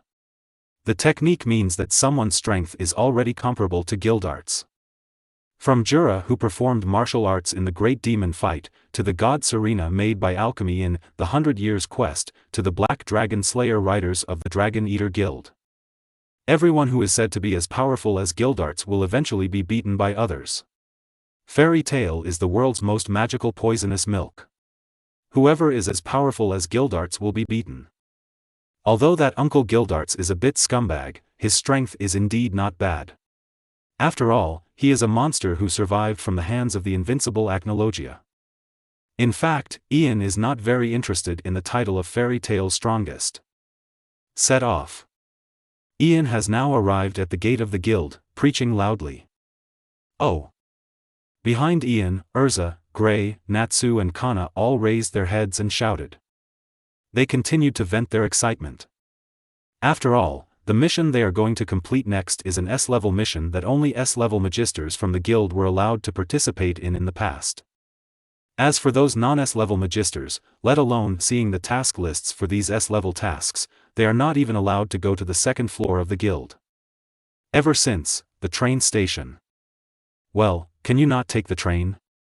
Natsu looked at everyone present with some trepidation. No. You can't go east without taking the train. But don't worry. I know, Natsu, that as a dragon slayer, you can't take transportation. I have a way to deal with it. Ian looked at Natsu and chuckled. After all, he can't take transportation now, but fortunately, as long as they, the Dragon Slayer Magisters, use high-level additional magic in advance and add attributes that ignore transportation, they can spend the time on the train safely. Please let me help Natsu. Just when Ian was about to use high-level additional magic, ERZA raised her little hand, one step ahead of Ian, and approached Natsu, who started to feel dizzy just at the sight of the train. Oh. Since ERZA plans to use anti-vertigo magic on my behalf, then leave Natsu to ERZA. I believe you can. Ian knows that ERZA will most likely use anti-vertigo magic. After all, this move was created by him and Irene. Bang! However, before Ian could finish his words, ERZA had already arrived in front of Natsu. She patted Natsu's back gently to comfort him, and then punched Natsu hard in the abdomen. You! Natsu passed out before he could leave any last words. This. In this regard, Ian was silent. Well, I have to say, this is also a method. Anyway, no matter what, his daughter ERZA did a great job. Well done. Gray cheered loudly for ERZA directly. Well, only the world where Natsu was injured was achieved. Chapter 28 Natsu, why is it always me who gets hurt? 2 days later. Dear passengers. We have now arrived at the easternmost station of the train. I wish you a pleasant trip. With the blessing of the conductor, Ian took ERZA, Gray, and Natsu, who had been on the train for 2 full days and was almost completely broken, finally set foot on the land to the east. Unlike the warm west, the east is still covered in ice and snow. The president gave us a total of 1 week to complete this crusade. However, after excluding the 4 days it takes for us to take the train back and forth, there are less than 3 days left. We don't have enough time, so we have to hurry up. Ian was wearing a cotton coat and carrying a backpack. He looked at the mountains and forests in front of him, which were covered with ice and snow, and breathed out a white breath. New. ERZA was wearing the same cotton-padded jacket as Ian. She was rubbing her cold and red hands while huffing and puffing. Okay, so cold. After getting off the train, Natsu gradually woke up when he was blown by the icy cold wind. He kept shivering and preached shivering in the ice and snow. I told you to wear more clothes. Ian looked at Natsu, who was turning blue from the cold, and reluctantly used the dressing magic to put a cotton-padded jacket on him. Phew. Come to life. After Natsu put on the cotton clothes, his expression finally returned to normal. In fact, strictly speaking, this is not Ian's first visit to the East. After all, if you count Ian among the simulators. As for the simulated timeline of Gray, this is the second time that Ian has set foot in this world of ice and snow. Therefore, Ian made preparations before arriving and carried cotton-padded clothes for everyone. Well, this is Gray's hometown. Compared to the last time Ian was anxious and uneasy when he came here to save the Gray family, Ian looked extremely calm when he stepped here again. Back to the east again? Unlike Ian and others who were wearing cotton clothes, Gray was still wearing slightly thin clothes. But his expression seemed a bit emotional. For Gray, who is an ice and snow mage, the cold itself is nothing to him. What's more, this was his hometown. In his bones, he was already familiar with the frosty temperature here. Set foot on my homeland again. Not only did Gray not feel the slightest bit of coldness, but he felt warm all over his body. I just don't know if the villagers in the village are okay. Gray muttered in his heart and frowned slightly. Although time is very tight, as long as we act fast enough, I think we can probably take a day or so to go back to the village and have a look. To be honest, after all these years, I miss those villagers a little bit. Ian seemed to see the nostalgia in Gray's eyes. So he was quite considerate and suddenly changed the topic and spoke out what was on his mind for Gray. Ian, can we really go back? Gray said, raising his little head, his eyes filled with joy. Who doesn't miss their hometown? To be honest, Gray has long wanted to go back and take a look. I just never had the chance. What Ian said just now was a huge surprise to Gray. But only if we act quickly. We must seize the time to complete the task. Ian said, taking out the map that Makarov gave him, which marked the location of the flying dragon, and made a careful gesture.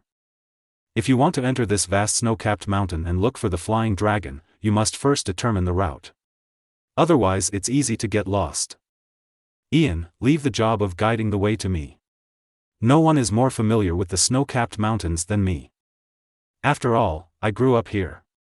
Gray was a little eager to give it a try. After Ian said that after completing the mission, if he had enough time, he could go back to the village. Gray's mind was no longer on the mission.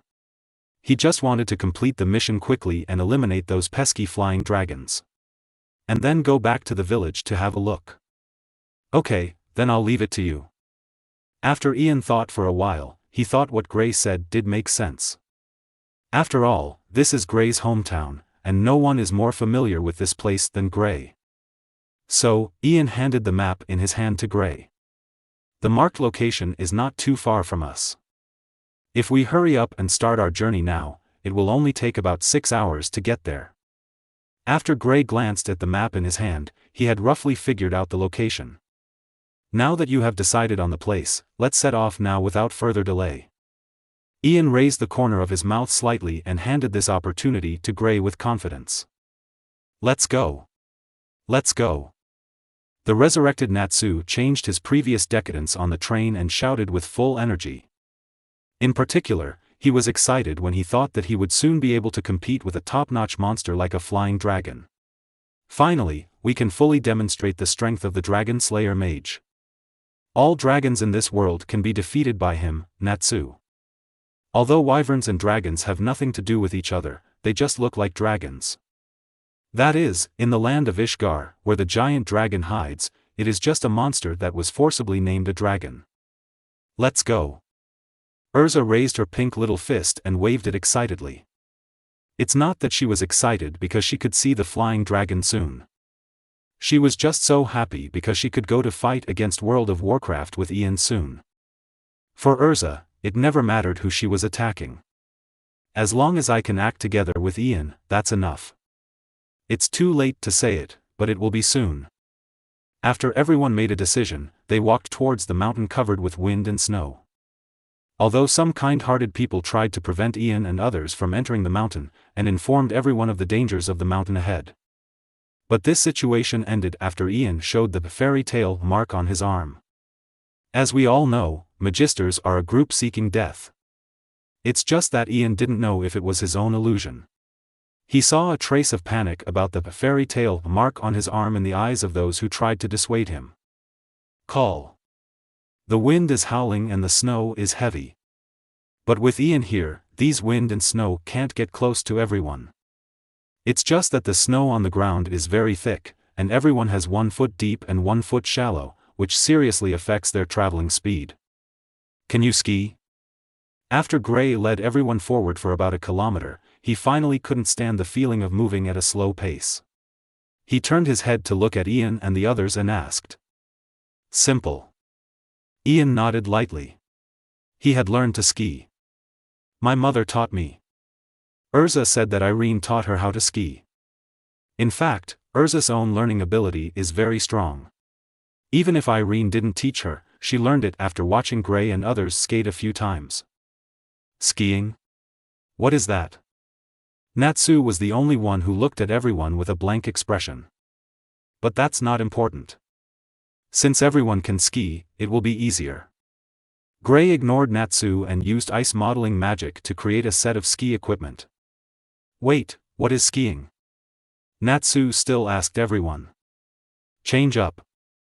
ERZA ignored Natsu and used her dressing magic to put on a professional ski suit.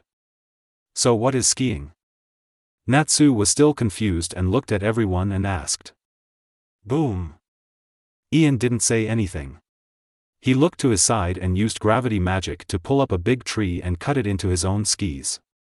Of course, Ian also made a set for Naz. So what exactly is skiing? Just when everyone was fully armed and ready for skiing, Natsu asked, still confused. Set off. As Ian finished speaking, he immediately activated his gravity magic as a propulsion force for everyone to move forward. I saw a purple magic circle shining brightly behind Ian and others. Ian, ERZA and Gray are like swans dancing on the ice lake or eagles flying among the snow-capped mountains, with quite graceful postures. Ah! Only Natsu, after letting out a shrill scream. He accidentally fell to the ground, and with the help of gravity magic, he gradually rolled into a huge snowball, rushing forward rapidly in the snow. Father! On the waves, made of ice and snow, ERZA turned her head slightly and looked at Natsu, who was rolling bigger and bigger in the snow behind her. She couldn't help but look at Ian and asked softly, "Ian, this is how we treat Natsu. Now, isn't that a little too cruel?" "No. Natsu is the first-generation Dragon Slayer mage. No one knows better than me how to train the first-generation Dragon Slayer mage. Only through inhuman training can the full potential of Naz be unleashed. You have to know that Dragon Slayer magic was originally invented to fight giant dragons. What does this little hardship mean to Natsu?" Ian's words make sense. Yes, he did this all to train Natsu, out of his full care and love for Natsu. It's exactly what Mother said. Upon hearing this, ERZA's eyes immediately sparkled with little shining stars. Irene also said these words that Ian said to her. At this moment, ERZA understood Ian's good intentions and said to herself, "As expected of my father, he is considerate in everything he does. Fortunately, I'm not a Dragon Slayer mage." Gray, who had been leading the way, accidentally heard the conversation between Ian and ERZA behind him, and he suddenly felt lucky that he was not a Dragon Slayer mage. Chapter 29 Ian, open the door and you will be punished by heaven. Near the snow-capped mountains near Ice Lake Village. It's said to be a snow mountain, but it's just a small pile of rocks dozens of meters tall. It's just that the surrounding thousands-foot-high mountains have all been razed to the ground, and this place has become a mountain. Ice Lake Village was not originally called this name. There was originally no glacial lake here, but a snow-capped mountain. According to rumors, about 4 years ago, there was a powerful man who was not weaker than the 10 holy magisters. When passing by, he suddenly discovered the demon Dai Li Yura who had been ravaging the continent for 400 years, and started a shocking duel with him. That man and one demon fought for 3 days and 3 nights, and the whole world was turned into darkness. They destroyed villages and smashed entire mountains. It tore a huge hole in the earth. The ice and snow on the original snow-capped mountains were also melted into water by the magic of the two. It poured into the opening that cracked from the depths of the earth, forming an artificial lake like a sea. This is also the origin of Ice Lake Village. There are also rumors. In the end, the mage exhausted all his power and sealed the demon here. Daily Yura, don't believe rumors, don't spread rumors. I'm not that cool. Sky above the mountain. There seems to be a figure that looks like a giant eagle or a big bird, hovering in the sky. And below those big birds, a group of fierce bandits gathered here, with sinister smiles on their faces and arrogant expressions. Among them, a few little characters who looked like little ones and looked like they were just urging people to die, gathered in front of a man with scars on his face, and with flattering expressions on their faces. They said with a smile, "Boss, you are still the most ruthless. Purchased a lot of money from neighboring countries for magic props that can control bipedal flying dragons, disguised these artificially raised flying dragons as wild beasts, and specifically attacked nearby villages, and then disguised themselves as guild magisters to repel these flying dragons. Make huge profits from it. In this case, we can legally collect protection fees." Who made these stupid villagers think so badly? They neither believe in the country's military nor the Magic Council. They just simply believe in, what about the magisters of the Fairy Tale Guild in Rashizi? To tell you the truth, the nearby lords have long disliked these villagers. Since the lake was born in the lord's territory, it should belong to the lord. In the end, these stupid people actually rejected the lord's face. They rejected the lord's good intention of joint development and insisted on running it by themselves.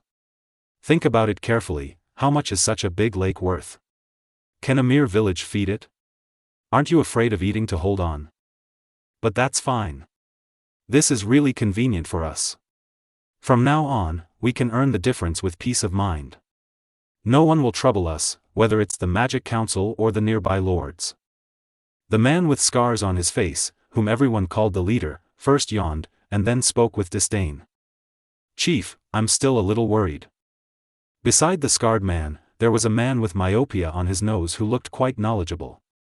His brows were furrowed, as if he was thinking about something, and there was worry in his eyes. "What are you worried about?" The leader of the scarred man looked at the man with glasses and asked. "If we pretend to be the magician of the Fairy Tale Guild like this, will it really not lead to a crusade from the real thing? The group of people in the fairy tale are not good people, and their guild leader Makarov is even more famous throughout Iraq. The strong men of Sugar Continent. The man with glasses pursed his lips. To be honest, he was a little worried. I'm afraid no one knows the name of Makarov, the Holy Ten. As early as 50 years ago, before he was born, he was already traveling across the continent. It can be said that he is one of the legendary powerhouses in the mainland. Ha ha ha. I thought you were worried about something. It's just a fairy tale, just ignore them. Besides, their guild is on the west coast of Fiori Kingdom, and we are inland on the east side of the kingdom. How can he travel across thousands of miles from the westernmost part of the kingdom to the easternmost part of the kingdom to beat me? After the scarred man finished speaking, he himself laughed. How big is the kingdom of Fiori? Ordinary people would never be able to travel all over the world. The kingdom of Fiori is as big as the entire Australian continent, and it is a small marginal country on the entire Ishgar continent. Well, this world is ridiculously big. But I'm still worried. Do you think that the person who destroyed the demon Dai Li Yura 4 years ago was the magician of the Fairy Tale Guild? If this is the case, the nearby villagers all have a favorable impression of the magician of the Fairy Tale Guild. And it makes sense to exclude all forces except Fairy Tale. Because among them the most critical moment. Only the magisters of Fairy Tale Guild stood up and saved them. The man with glasses looked anxious and couldn't help but continue. Puff. Are you saying that this mountain range under our feet was really destroyed due to a battle between humans and demons? Are you kidding? We are both human beings, how can the gap be so big? Besides, it's not like we haven't seen the magisters of the Magic Council's mobile unit before. They are all guys who can't do anything without their staffs. The scarred man was completely amused by what the glasses man said. But the man with glasses seemed to be planning to say something else. Nothing but. Besides, haven't we already investigated everything clearly? It was the demon Dai Li Yura who had done all the bad things and was finally punished by God. He was killed by a meteorite falling from the sky. The scarred man preached confidently. Say, that's true. The man with glasses lowered his head. He seemed to agree with what the scarred man said, but he still frowned tightly. He didn't know why, but he felt uneasy, as if some disaster was about to happen. Yo! You also know that Dai Li Yura was punished by God because he did all the bad things?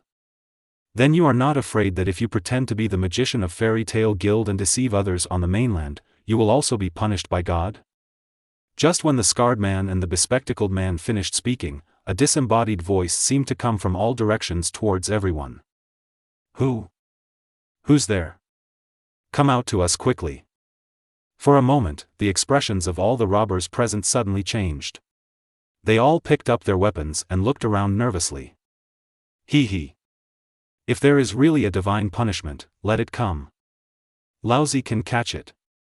As for your excellency, what's the point of talking and hiding?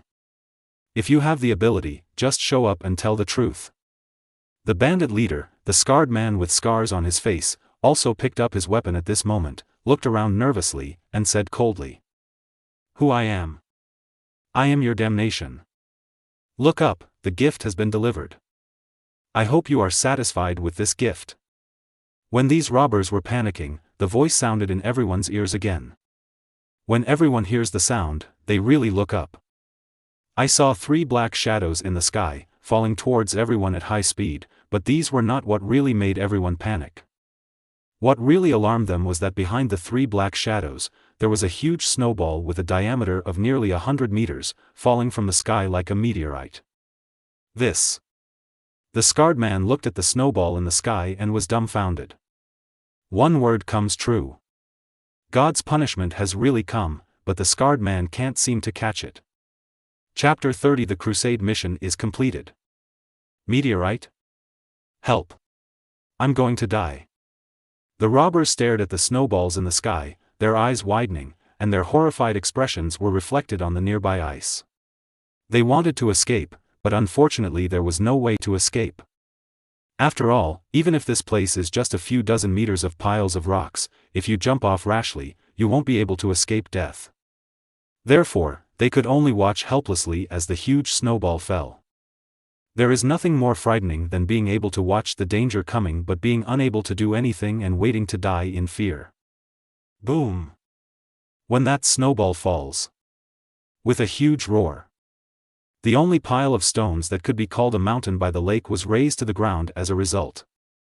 In just a short moment, the entire bandits' den was completely destroyed. For a moment, the world became quiet. 1 second, 2 seconds, 3 seconds, 4 seconds. Unfortunately, the world did not remain pure for long, as a pair of thick hands stretched out from the snowdrift. Not long after, several figures stood up from the snow in a very embarrassed state. Among them was the bandit leader whose face was covered with scars. "Are you not dead yet? It's really strange. Is there any way to save your life?" Ian stood on the snow, looking at the embarrassed bandit leader and others, and asked curiously. Cough cough cough. Damn it, the magic props used by Lousy for self-defense are completely useless. As for the bandit leader, he had no time to pay attention to Ian. He quietly looked at the broken magic amulet in his hand, and his heart ached. Who knows, how much money did he spend to buy this magic prop? That's his income in 1 or 2 years. You all have to stay here today and you all have to die. As the bandit leader spoke, he looked up at Ian and the others and said coldly. Just you? When Ian heard this, there was a bit of disdain in his eyes. It's just me. Let you have a good look at it. My true power. The bandit leader said as he carefully took out a horn from his arms. Breathe. He raised the horn in his hand, took a deep breath, and then blew it hard, buzz. Suddenly, a dark magic circle came from the expansion kit on the horn. Then a harsh howl came from the horn. Roar. As the sound wave spreads. Suddenly, an angry roar came from the sky. Several bipedal flying dragons opened their huge mouths and flew down from the sky with claws and fangs, flying towards Ian, ERZA and Gray on the ground. Ha ha ha. You all go to hell. The bandit leader looked at the scene in front of him, with excitement flashing in his eyes. He seemed to be completely overwhelmed with anger. Unfortunately, the scene that the bandit leader imagined, in which Ian and others cowered in fear and fled when faced with the flying dragon in the sky, did not appear. Ian and others still stood calmly, seemingly not frightened by these flying dragons at all. Are you scared by my power? In this regard, the bandit leader asked doubtfully. Finally, are we there? These are wyverns, right? In this case, I can start. The fire dragons, roar. Just when the bandit leader was confused, there was a sudden roar in the snow. A young man with short cherry-pink hair and a white dragon scale scarf around his neck suddenly emerged from the snow near the bandit leader. Who is he? Is there such a person in our band of thieves? This scene attracted the surrounding robbers to look askance. However, before everyone could think about it, the cherry-pink-haired boy first opened his dragon-like bloody mouth in front of everyone, then took a sharp breath of cold air and released a red stream in front of him. The magic circle with the dragon's head printed on it aimed at the flying dragon closest to him, spitting blazing flames from its mouth, and attacked. Boom! Amidst a roar, the two-legged flying dragon closest to the boy let out a piercing scream and passed out. Hey! The flying dragon is also a dragon, and it cannot escape my dragon-slaying magic. The cherry-pink-haired boy said excitedly as he looked at the flying dragon knocked down by his dragon flames. The boy spit out fire from his mouth. Where did he come from? The flying dragon was defeated? How is it possible? The remaining robbers were stunned and in disbelief. Ice-shape holy sword. At the moment when the bandits were in disbelief, Gray made an ice pose, waved his hand and created a huge and sharp ice sword, cutting a bipedal flying dragon in half. Change your clothes. Heavenly will armor. Dance of the heavenly wheel. ERZA didn't mean to talk nonsense. She saw a bright magic circle flashing under her feet, and the cotton clothes on her body instantly transformed into an exquisite armor. There were countless flying swords surrounding the armor, and those flying swords followed ERZA's thoughts and shot at the nearby flying dragons. One after another, the flying dragons died on the spot. In a blink of an eye, only the bandits were left on the field. Who on earth are you? This time, the bandit leader finally calmed down. He knew that he had hit a brick wall today. He looked at ERZA and others who easily eliminated the flying dragon and couldn't help but ask. Us? We are exactly who you pretend to be, the magisters of the Fairy Tale Guild. Upon hearing this, Ian showed the fairy tale seal on his arm and said angrily. It's not good, boss. These people are the real deal. After these robbers saw the fairy tale seal on Ian's arm, they all shouted in panic. Fairy tale? How is that possible? The bandit leader had a look of disbelief, his eyes were full of disbelief. How is it impossible? Ian looked at the bandit leader and asked coldly. Aren't you from the west? This is the east, thousands of miles away from you. The bandit leader looked at Ian and asked. So what? The entire continent of Ishgar is within the scope of activities of the magisters of our Fairy Tale Guild. Besides, it's not like we've never been here before. Who do you think killed Daily Yura? Ian looked at the bandit leader and said disdainfully. Did you destroy Daily Yura? The rumors are actually true? The bandit leader was dumbfounded at this moment. He had never thought that the rumors about the magister's elimination of Daily Yura, which he dismissed with disdain, were actually true. At this moment, the bandit leader had to admit that he had been watching the sky from the bottom of a well. That's it. Ian said no more, and with his slightly raised fingers, the majestic gravity fell from the sky, pressing the bandits to the ground one after another. These guys pretending to be the Fairy Tale Guild must be severely punished. I actually destroyed the flying dragon with one strike. I really have the ability to become an S-class mage. After destroying the flying dragon and these bandits, Natsu looked at the corpse of the flying dragon that he had roasted on the ground and said with a smile. Idiot. Ian lent us his magic power. ERZA was speechless looking at the proud Natsu. Unlike Natsu, she saw that Ian used magic addition spells on them to increase their combat effectiveness. Otherwise, she can still say. But there is absolutely no way Natsu and Gray can destroy these flying dragons so easily. The subjugation mission is over, you can go to the village. On the other side, Ian looked at the corpses of monsters on the ground and spoke softly. Speaking of which, don't you think we have forgotten something important? At the same time, when Gray released his magic, he subconsciously took off his clothes without waiting for anyone to remind him. He frowned and his expression was full of doubts. Speaking of which, have any of you seen Kana? When Ian was reminded by Gray, a flash of surprise flashed across his expression, and he asked doubtfully. For a moment, everyone present fell silent. On the train. Kana, who was sober, looked at the empty carriage and fell into silence. Chapter 31. Ian and ERZA, father and daughter, recognize each other. At night. After Ian and others dealt with the wyverns and robbers, they first returned to the train station and picked up the Kana they had forgotten on the train. Then he came to Gray's hometown, which is the Ice Lake Village. Compared with 4 years ago, when the entire village was reduced to ruins due to Daily Yura's sudden invasion, the current village can be said to have undergone a makeover from beginning to end. Throughout the village, garden houses have been built one after another, and each house has a courtyard of at least 180 square meters. In fact, 80% of the families have magic four-wheelers parked at the entrance of their courtyards, which can be said to be a wealthy family. At this moment, Ian had some understanding. Why do all the major forces nearby regard this remote village as a thorn in their side? Really? It's so troublesome that I want to rob this village. How about we cover up and rob this village? After doing this, you will never have to do tasks again. Ian looked at the Ice Lake Village that was so wealthy that the entire village was covered with marble floors, and the doors of each house were inlaid with gems and high-level defensive magic props. He touched his chin and said to himself, "Brother Ian, calm down. Let's not talk about anything else, this is my hometown." After listening to Ian's words, Gray couldn't help but sweat broke out on his forehead, and he spoke in panic. Ha ha ha. I was just joking, Gray, why are you so excited? Don't you believe in my character?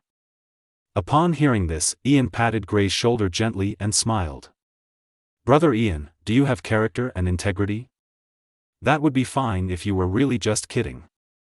But I clearly felt a murderous aura from your words just now. Gray was sweating profusely. Based on his understanding of Ian, although he would certainly not be able to commit robbery or anything like that. But if your head gets hot and you try to blackmail this Ice Lake Village or something like that, then you can't say for sure. For example, relying on himself to be the savior of Ice Lake Village, he collects protection fees and so on. Although, without Ian, this Ice Lake Village would have become a dead soul in the hands of Daily ERZA as early as 4 years ago and would have ceased to exist. Hey! It's Gray who's back. Gray, you're finally back. It's good for your family. It's been 4 years since you left. Do you know how busy the village has been during the 4 years since your family left? Almost no one has harvested the fish in our village. Not long after Ian and others entered Ice Lake Village. Then some citizens discovered Ian and others who were outsiders. They first discovered Gray's identity and excitedly told about the changes that had taken place in the village in the 4 years since Gray left the village. Wait a minute, the person who came back with Gray could be my benefactor. Everyone, please stop being busy. Our benefactor is back. He has finally returned to our village. What? Your benefactor is actually here? Let me take a look. Immediately, some of the villagers who had experienced the turmoil in Daily ERZA recognized Ian's identity. After confirming that Ian was their benefactor, they all dropped their jobs and moved toward Ian. Wherever the others are, they gather. Not long after, the 80-year-old gray-haired village chief of Ice Lake Village came to Ian with a cane and all the elders of the village. Whoa! My benefactor, you are finally back. Before Ian could speak, the elders immediately hugged Ian tightly, crying loudly with colorful tears. This scene made Ian confused. He just didn't come, but he wasn't dead. I think back then, half a year after my benefactor helped us eliminate Daily ERZA, we had a good harvest from the fry we scattered in the ice lake. In less than a year, almost every household has become a pond owner. Not only did we make up for all the losses in the village during the Daily ERZA invasion, we also earned wealth that would have been difficult to obtain in 10 or 100 years. Even some caravans who would never come to our village before, as well as the lords who used to be aloof and never took us seriously, after hearing the rumors about Ice Lake. They also came to Icy Lake Village one after another. He suddenly became a well-deserved giant in the neighborhood. Just when Ian was confused, these villagers started talking to themselves, their expressions full of pride. Immediately afterwards, they changed the topic, with a bit of sadness in their eyebrows. However, although the village has become rich, we can no longer find our benefactor. During this period, we asked the Gray family, but to our surprise, both Gray and Silver kept silent about your matter. After that, we also spent a lot of money to find the magician named Gildas. Although he was as powerful as a monster and helped us solve some troubles, he was not the person we were looking for at all. We all thought at the time that you were actually dead. You paid a heavy price to help us defeat Daily ERZA. In order not to worry us, you didn't tell us your real name. When the villagers said this, they became sad again. When Ian heard this, he thought of the rumor that the bandit leader had chatted about before, about the death of the magister in Daily ERZA, and he immediately solved the case. It turned out that the rumor originated from Ice Lake Village. Be at ease. It's just ERZA Daily, it can't hurt me yet. The reason why you have been unable to contact me during these 4 years. It's just because I went to other continents to complete a difficult task. Ian smiled. He must not be able to contact him. He didn't even know about it at the time. Anyway, just hope my benefactor is fine. In that case, there's a party today. The village chief was 80 years old, but he was still very passionate.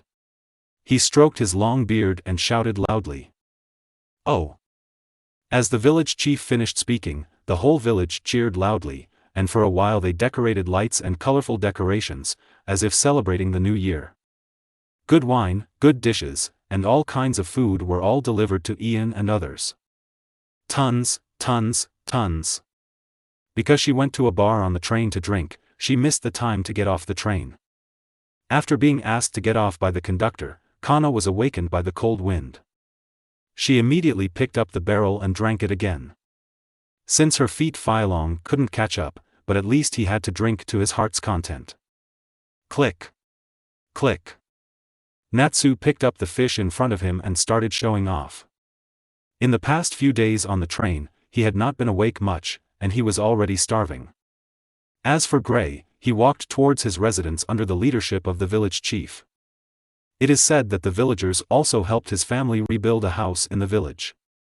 Regardless of whether he returns to live in the village in the future, he will have to visit some of them. Father looks like a hero here. ERZA was squatting next to the bonfire. She looked at Ian, who was surrounded by countless villagers like a hero in the distance, and couldn't help but sigh. Why are you here alone? Just when ERZA didn't know whether she should go forward and mingle with the villagers, or continue to stay where she was and watch silently, a gentle voice sounded behind ERZA. ERZA turned her head to look, and she was surprised to find that Ian had arrived behind her at some point. After ERZA was stunned for a few seconds, she looked towards the bonfire in the distance where the villagers gathered. There was also Ian there, enjoying the blessings of the villagers, like a hero returning in triumph. Shoo. That's a missing person. Ian motioned to ERZA to keep her voice down. He came here secretly. Ian, aren't you enjoying the bonfire party with the villagers? ERZA looked at Ian and asked softly. Ha. When Ian heard this, he just smiled softly.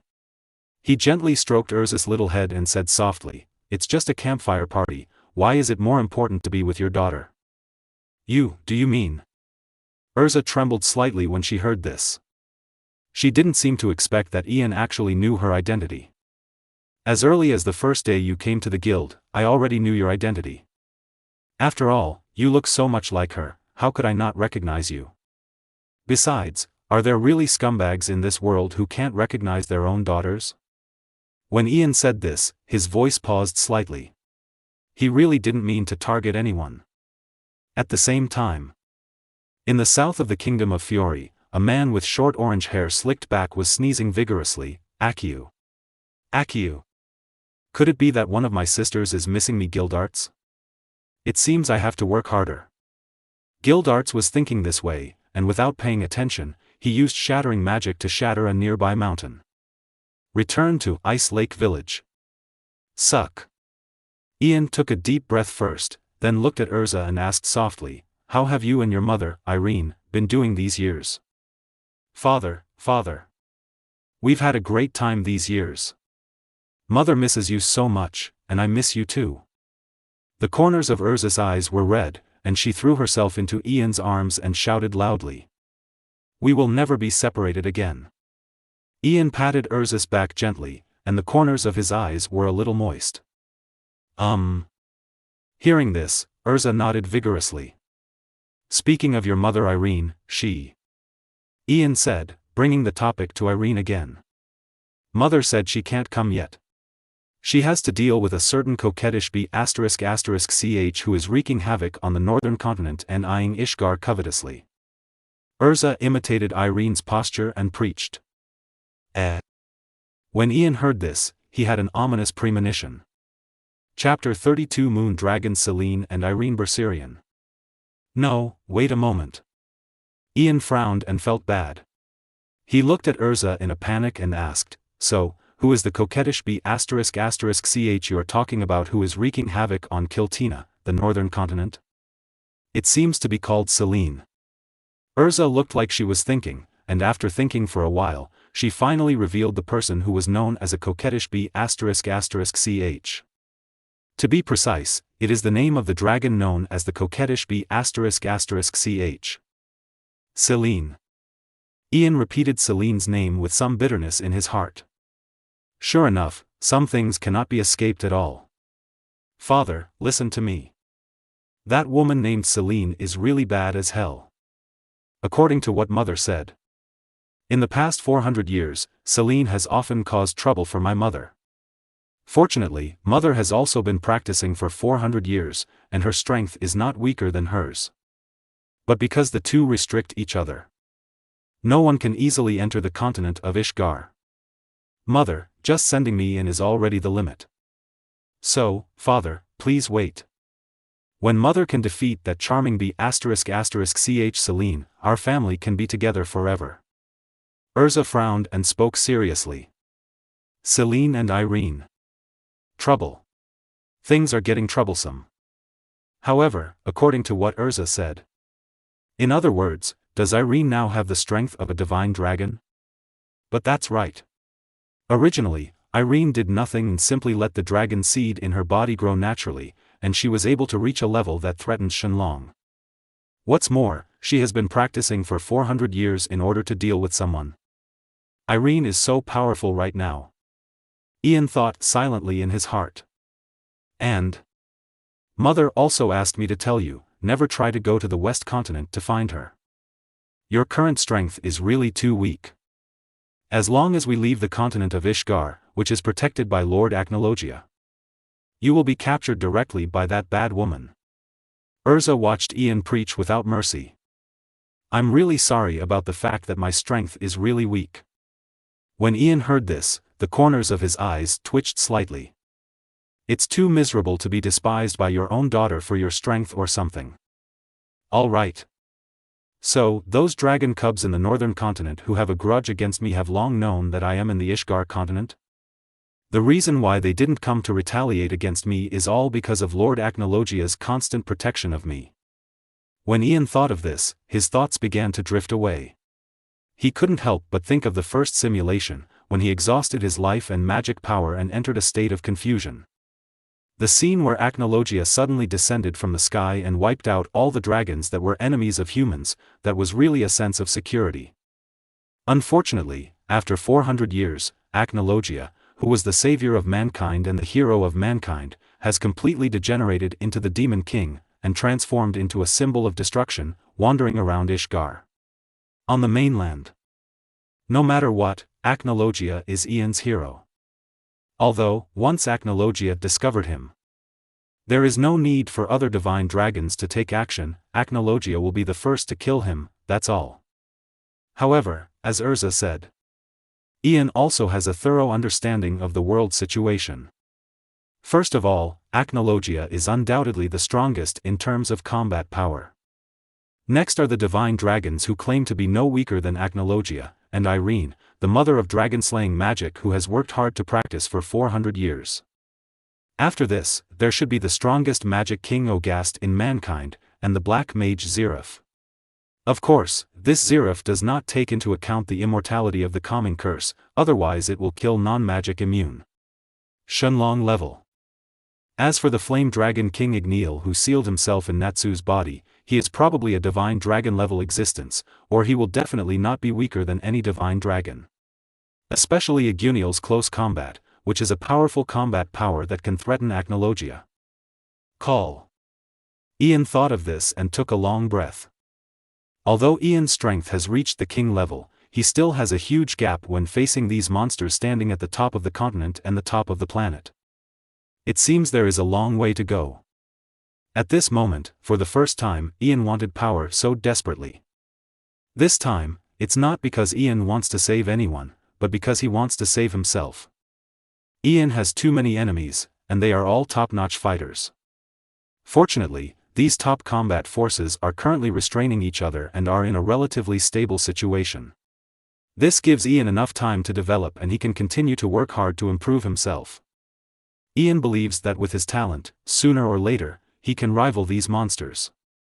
At the same time, the northern continent Cortina. No. This is not the northern continent. Rather, it is another world completely different from Islanden. This place is in a completely different dimension than Islanden. But unlike Idolas, who is also in a completely different dimension from Islanden, but because of the lack of magic power, he is on the road to seizing the magic power from another world. The magic here is terrifying enough. Even the most ordinary magician in the Fairy Tale Guild can release magic close to that of an S-class magician after coming to this world. This place is called Alentia, a world conquered by the moon dragon Selene. Yes, this is the strength of the giant dragons named God's Name in the northern continent. They don't usually gather together or appear in groups. Instead, they appear alone. Then each one possesses terrifying power that is enough to conquer civilization and rule the world. Allah.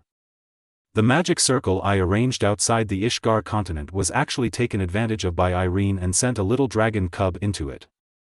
She truly deserves to be the mother of the Dragon Slayer mage. The genius of attachment and separation magic. One of the founders of Acnologia. I admire you, I admire you. In this case, I should send my dragon cub in there. Selene, who is called the Moon Dragon by countless people, is lying on her beauty couch at the moment, looking at the scene reflected in the crystal ball. When she sees Ian side, there is an extra figure who looks like Irene. After reading the Little Crimson Dumpling, she suddenly couldn't sit still. Speaking of which, it's almost time. Selene raised her head, looked at the giant dragon shrouded in the dark night, and whispered, "Kornuki, go to the Ishgar continent to find your father." Chapter 33. Returning to the guild and meeting Makarov, who is really cool. Under the campfire, everyone sang and danced, enjoying the night. It was dawn the next day. Ian and others, before the villagers woke up, were already ready and arrived at the entrance of the village. This time, Ian didn't forget everyone, including the drunk Kana. He pulled a small trailer and tied the drunk Kana on it, along with some local specialties given to them by the villagers, such as frozen fish and delicious wine. Gray, my benefactor, and the magisters of Fairy Tale. You must come back often and play. Although most of the young people in the village had so much fun yesterday. Therefore, at this time this morning, I am not completely awake yet. They were still lying next to the warm bonfire, sleeping soundly with comfortable expressions on their faces, immersed in their own dreams. However, the over 80-year-old village chief of Binga village and some elders in the village have long since woken up because they have lost consciousness due to their age. After they noticed that Ian and others were starting to pack their luggage and realized that Ian and others were planning to leave the village, they followed Ian and others silently and watched as Ian and others left the village. Village chief, please go back. We can walk the rest of the way by ourselves. Gray naturally saw all the concern the village chief and Mr. Su had for him. He gritted his teeth and arrived at the gate of the village, but he never dared to look back, for fear that the old man in the village would see the reluctance to leave his hometown that still remained in his eyes. After Gray followed Ian and others several hundred meters away from the village, he turned around and waved vigorously in the direction of his village. Gray seemed to be saying goodbye. He was saying goodbye to the village, and he also seemed to be saying goodbye to himself. There's no need to act like we're about to die. Ian stood beside Gray. He looked at him, pursed his lips silently, and suppressed the tears that were constantly rolling in his eyes. Gray, who was not letting them fall, said with a caring face, "There will be time in the future, Gray, please come back to the village often. It will be much more convenient to come to the village in the future. According to reliable information, the train will be connected to Ice Lake Village in a short time. Speaking of which, the Ice Lake Village has never been accessible to traffic before. It was also because there were bipedal dragons and bandits claiming to be Fairy Tale Guild magisters nearby, which made it difficult for the workers sent by the Hartfilia family to come here for construction. Complete the work. Now that we have solved all these problems, the development of Ice Lake Village will be completely on track."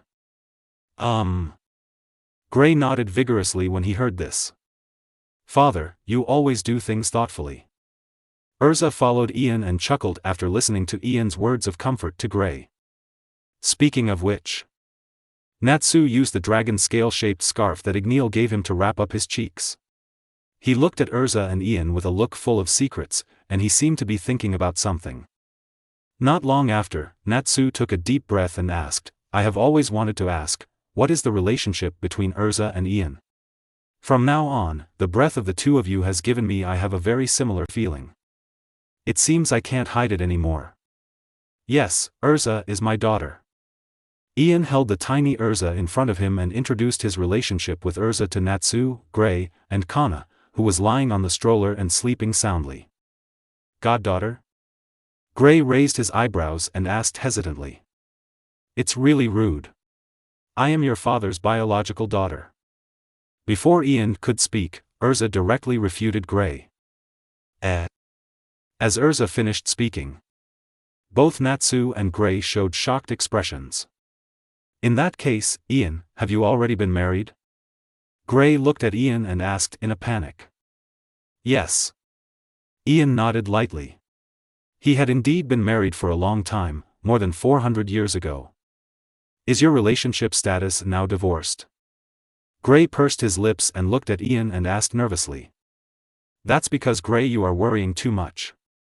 The relationship between my wife and I has always been very good.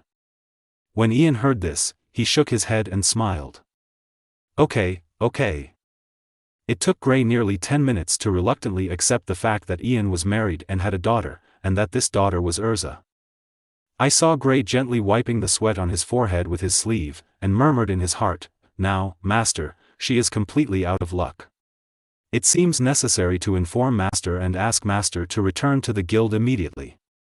Let the adults resolve matters for themselves. Gray thought silently in his heart. Speaking of which, Father. Looking at the happy conversation you had with the village chief of Ice Lake Village, did you reach any kind of cooperation? ERZA seemed to have thought of something. She looked at Ian and asked softly. Because Ice Lake Village became rich overnight, their background is too weak, and they are often extorted by wandering magisters, bandits, and gangsters nearby. So I made the decision and, as the only S-class mage currently in service in the guild, lent them the flag and name of the Fairy Tale Guild. This is also a way to protect their safety. Although our Fairy Tale Guild's reputation has resounded throughout the entire continent of Ishgar, and was praised by the Magic Council as the cancer of the continent. But fortunately, it is still a bit of a deterrent. With the protection of our guild, Ice Lake Village should be able to prevent many unnecessary troubles. In this way, after I no longer have any worries, Gray should be able to be down to earth and work hard to practice magic in the guild. When Ian said this, he looked at Gray beside him. Brother Ian, you can lend the Fairy Tale Guild's flag and name to the village chief of my hometown, which makes me really happy. But is it really okay to do this? President, will you be angry? There was a bit of worry in Gray's expression. No matter how he looked at it, it would be too much to directly lend the fairy tale flag to others, right? You should at least discuss it with the president. It's okay, old man Makarov. Ahem, I'll take care of the matter from the president's place. Ian said, patting Gray's shoulder to signal Gray to relax. Ever since, 2 days later, Ian and others returned to the town of Magnolia. After careful planning, it took Ian and others only 5 days to complete the task. It can be said to be extremely fast. Bang! When Ian and others arrived at the gate of Fairy Tale Guild, before Ian could say anything, Natsu couldn't wait and kicked the gate away. Everyone, we have completed the S-level mission. Remember, this is an S-level mission. This is an S-level mission that you are not worthy of completing. I saw Natsu running into the guild happily and shouting loudly. TSK. This brat. Damn it. Natsu, are you planning on fighting? As Natsu finished speaking, the fairy tale people present frowned. It was Natsu's showy behavior that made people feel too angry. Well, they are just envious and jealous. Just fight, who is afraid of whom? Let you have a good look at the strength of Fairy Tale's S-level mage. Natsu said as dazzling flames appeared on his body. ****. You're not an S-class mage, are you? I'm just taking advantage of Ian's mission. In this regard, the other fairy tale people had no intention of coddling Natsu. Ever since, the entire fairy tale guild, under Natsu's show-off, started to get into chaos again. Various colorful magic arrays bloomed in the guild. Logically speaking, next, as the president, Makarov should stand up and end this battle. However, at this moment, as the president of the Fairy Tale Guild, Makarov had no time to manage this chaotic guild. He was standing in front of Ian, blowing his beard and glaring, and said angrily, "Ian, how can you do so casually, just lend the Fairy Tale Guild's name and flag to others? You know that our Fairy Tale Guild has been here for over 100 years at least. But no one has ever done such a thing. It didn't happen in the first generation, it didn't happen in the second generation, and it won't happen when I'm here. You are betraying the first generation and the second generation. It's a betrayal of our fairy tale spirit." In response to this, Ian gently picked his ears and said softly with a nonchalant expression, "Really? If that's the case, then I will go and tell the village chief of Ice Lake Village that our president. If you don't agree, I want to take back the guild's flag and name. It's a pity to say it. After all, the village chief of Ice Lake Village said that if we can lend them our flag and name, he can make the decision and sponsor our Fairy Tale Guild in the name of the village every year with 10 million J in activity funds." When Ian said this, he made a helpless gesture. "Wait a minute, Ian, you just said. How much can the village chief of Bingo Village sponsor our guild every year?" Makarov was stunned. He looked at Ian and asked for confirmation. "Not much. It's just a mere 10 million J. The president probably doesn't like me." Ian shrugged his shoulders and spoke calmly. "Suck." After Makarov confirmed that he heard correctly, he took a deep breath, and all his anger dissipated instantly. "No, you have to let me slow down first." I saw that Makarov calmed down first. Ahem. After Makarov recovered, he coughed twice tactically, then looked at Ian and said earnestly, "Sorry, Ian. I admit, I was the one who spoke louder just now. To be honest, when the second generation was still in the guild, he often taught me that as a fairy tale person, I must dare to innovate. I think, Ian, your behavior of going beyond the previous ones and lending the guild's name is worthy of promotion. If the first generation and the second generation were here, they would definitely be proud of you." Makarov looked at Ian and kept praising him. Makarov, who was so angry just now that he wanted to eat Ian alive, immediately performed a Sichuan opera face change after hearing about the money. Well, no one in this world can escape the law of true fragrance. Not even Makarov.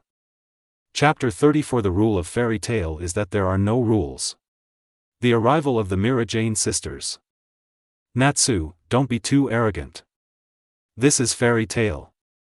You are not the only one who can use magic. The battle within the guild is getting heated.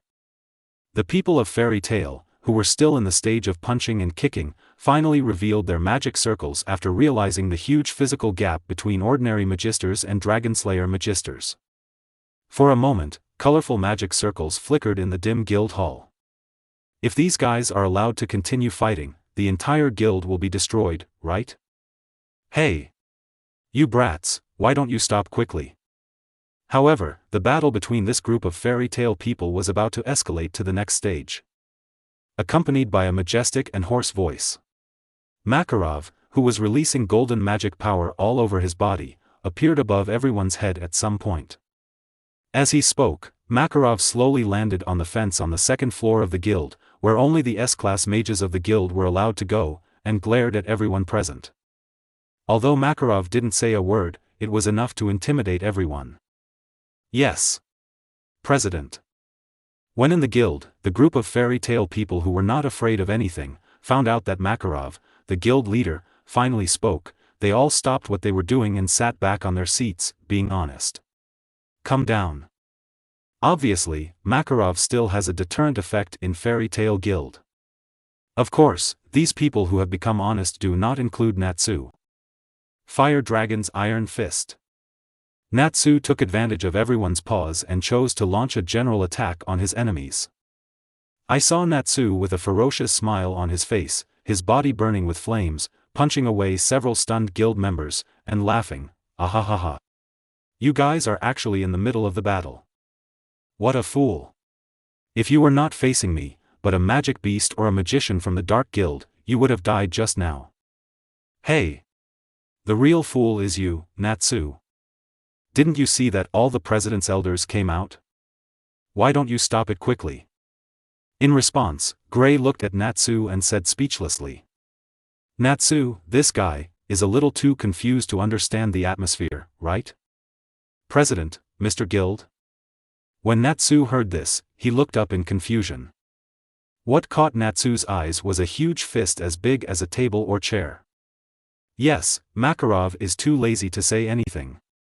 The only way to deal with a brat like Natsu is with one punch. Facing this fatal blow, Natsu tilted his head slightly, having forgotten to dodge. Boom! With a roar, Natsu was instantly punched to the ground by Makarov, foaming at the mouth and passed out. Natsu, this guy really deserves it. Regarding this, the fairy tale people in the guild all had a fun mentality and laughed at Natsu, who was knocked unconscious by Makarov's punch. As for compassion? Sorry, they lost their compassion the moment they became fairy tale people. Everyone, listen to me. As the magisters of fairy tale, we also have to abide by the rules. You can't go crazy every day, you must remember the mission of fairy tale people. Makarov stood on the fence on the second floor of the guild, with a serious expression, a strong voice, and endless majesty. Gudong. As for the members of the fairy tale guild who were standing in the lobby on the first floor of the guild, looking up at Makarov and listening to what Makarov said, their expressions were solemn. They looked at Makarov with admiration and admiration. As for us magisters of the fairy tale guild, what is our mission? Only one. That's. When Makarov said this, the corners of his mouth raised slightly, and he suddenly changed the subject. Let those damn rules go to shit. I never followed them before I became the president. Children, there's a party. Drink as much as you want today, and all consumption will be paid by the guild.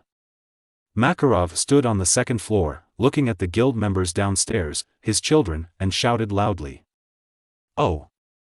As Makarov finished speaking, the fairy tale people standing in the hall on the first floor of the guild, listening to Makarov's speech, suddenly let out one after another roar. They know that President Makarov will never let everyone down. Their rule at fairy tale is that there are never any rules. For a time, the entire fairy tale guild suddenly became a mess. Those who should drink, those who should fight, those who should play wild ball boxing, those who should stand on the table and striptease. It seems like something strange got mixed in. Gray, clothes. Kana hugged the wine barrel, glanced at Gray, who was just about to take off his underwear, and couldn't help but remind him. Oops. I accidentally lost my clothes again. Gray looked at his naked body and said in shock. Well. As for ERZA, she sighed helplessly, found a deserted corner, and enjoyed her strawberry cake. After these few days of getting along with fairy tale people, she finally came to an understanding. Although the magicians of Fairy Tale Guild all look super unreliable, and they themselves are not very reliable either. But that's the style here. This is Fairy Tale. At the same time, outside the gate of Fairy Tale Guild, a little girl with a single ponytail, a camisole and shorts, and long snow-white hair, and a tall boy with a watermelon head who also had snow-white hair and was wearing a decent blue suit with a bookish air on his body. And a girl with doll hair, wearing a beautiful pink dress, as cute as a doll, came to Fairy Tale, the Magisters Guild with a long history. Sister, is this the Magisters Guild we want to join? I hope the people in this guild are all good people. Behind the little white-haired girl, her younger brother and younger sister were a little shy and nervous. They seemed to be afraid that they would still suffer unfair treatment and be discriminated against by countless people here, just like they did in the village. Don't worry. I will protect you. If anyone dares to discriminate against us, I will use these fists to defeat them. The leader, the white-haired little girl, was full of confidence. With a mischievous smile on her face, she walked directly to the Fairy Tale, which was obviously newly installed a few days ago, but seemed to be in disrepair, and kicked it hard. In the spirit of the first meeting, you must leave a deep impression on everyone. It is best to show off your muscles first so that you will not be bullied. The white-haired little girl is going to give these fairy tale people a show of strength first. Hey! Magisters of Fairy Tale, I'm here to join you. However, when this little girl kicked open the door of Fairy Tale Guild, shouted loudly, and walked in. What she saw was a scene like a devil's cave, like a group of demons dancing wildly. "Sister Mira Jane, why are you blocking the door? Aren't we going to join the Fairy Tale Guild?" Behind the little girl named Mira Jane, her brothers and sisters looked at them in confusion. Mira Jane, who had been standing at the door since opening the door to Fairy Tale Guild, her body extremely stiff, asked with a puzzled expression. "Lysana and Elfman, let's go back." In response, Mira Jane slowly turned around, with a stiff smile on her face, looking at her brother and sister, and spoke softly. "Huh? Are we not going to join the Magister Guild?" Lysana looked at Mira Jane and asked doubtfully. Mira Jane paused and explained softly, "We'd better join another guild. This place is not suitable for us." "Guys, where are you going?" However, just when Mira Jane was about to run away, a voice slowly sounded behind her. Chapter 35 Ian who abducts girls, and Mira Jane and ERZA who despise each other. Forehead. Mira Jane listened to the faint voice that apparently came from behind everyone, from the Fairy Tale Guild. Her soft and small body couldn't help but tremble slowly. "Feel sorry. Excuse me. Farewell." Mira Jane left. She didn't look back. She just pulled her brothers and sisters and strode away towards the front. Her pace was so firm that she had no intention of looking back. "Everyone, since you are here, why not join a guild before leaving?" However, Mira Jane only felt a flash of golden light, and a tall figure appeared in front of her, blocking the path of Mira Jane's 3 siblings. Look carefully, the person blocking the way of Mira Jane and others holds a gleaming seal in his hand. There is no mistake, that is the seal of the Fairy Tale of the Magister Guild. Anyone who is imprinted by this seal will consciously be classified as the Fairy Tale people. Gudong. Mira Jane looked at the person in front of her and couldn't help but swallow. There were beads of sweat on her fair forehead, and there was a bit of nervousness and panic in her eyes. Well, from the way the man in front of her stood, she could tell that this man was terrifyingly strong. "Hello. My name is Lysana Strauss, this is my brother Elfman Strauss, and my sister Mira Jane Strauss. The reason why we visited your guild is because my sister, my brother and I are all magisters. We hope to join your guild and become a professional magister recognized by the Magic Council." At the moment when Mira Jane was silent, Lysana came up to everyone, bowed slightly to the visitor, said hello, and explained her purpose. "Lysana, don't get too close to this guy. Can't you feel it? This uncle is very dangerous." Seeing this, Mira Jane's expression flashed with panic. She immediately stepped forward, blocked Lysana behind her, and criticized Lysana loudly. "But, I feel like the uncle in front of me is a very nice person." In response, Lysana shook her head slightly. She had completely different thoughts from her sister Mira Jane. Hey, it's almost lost. My name is Ian, you can call me Brother Ian. I am only 27 years old this year, far from the age of an uncle." Yes, the person who blocked the way of Mira Jane and others was Ian. At this moment, Ian raised his eyebrows. He was very dissatisfied with the fact that Mira Jane and others called him uncle. After all, he is only 27 years old this year, so he is not worthy of the title of uncle. Of course, Ian needs to remove the time he spent in the simulator. Otherwise, he can be the ancestor of Mira Jane and others. Who asked him to simulate it for the first time, 400 years ago? 27 years old. In response, Mira Jane raised her eyebrows and retorted, "Hey uncle, you have to know that 27 years old is already the age of an uncle." Tisk. When Ian heard this, he frowned slightly. The young Mira Jane, or to be precise, the little girl Mira Jane, was really unpleasant. He still liked the gentler Mira Jane in the original timeline. Quickly bring back the cover girl that he impressed. Of course, if the price of Mira Jane's growth must be to sacrifice Lysana, then Ian would rather Mira Jane never grows up. With his current strength, he can protect Mira Jane, Elfman and Lysana. These 3 little ones are so thoughtful on the continent of Ishgar. Anyway, let's stop talking nonsense. Since you have discovered the secret of our guild, we can't just let you leave so easily. I'll give you 2 choices now. First, voluntarily join Fairy Tale. Second, I was forced to join Fairy Tale. Ian looked straight, looked at Mira Jane and others, and threatened. Is there any difference between these two roads? Mira Jane heard this and preached angrily. If you think there is no difference, then I will find a solution. In response, Ian shrugged helplessly. I think I can join. At this time, Lisanna once again showed her little angel character. She raised her little hands and preached softly. Lisanna, please stop causing trouble. As your sister, I must be responsible for all of you. Believe me, Fairy Tale is definitely not a good thing. I have seen this with my own eyes. Mira Jane looked helpless. She could never drag her brother and sister into Fairy Tale's fire pit. It seems I have to use my special move. Ian was helpless. This was Mira Jane who toasted first instead of having to drink as a penalty, so you can't blame him. What are you going to do? Mira Jane looked cold. She subconsciously took a few steps back and looked at Ian nervously. Mirage, if I am not wrong. The three of you should all be users of receiving magic, and as the eldest among the three, you are also the most powerful. It should be a very rare person with the ability to receive the demon soul. Is what I said correct? After Ian looked at Mira Jane from head to toe, pretending to be unsure, he asked Mira Jane and the other three. Yes. So what happened? Am I going to be discriminated against as a demon by you if I receive the demon soul?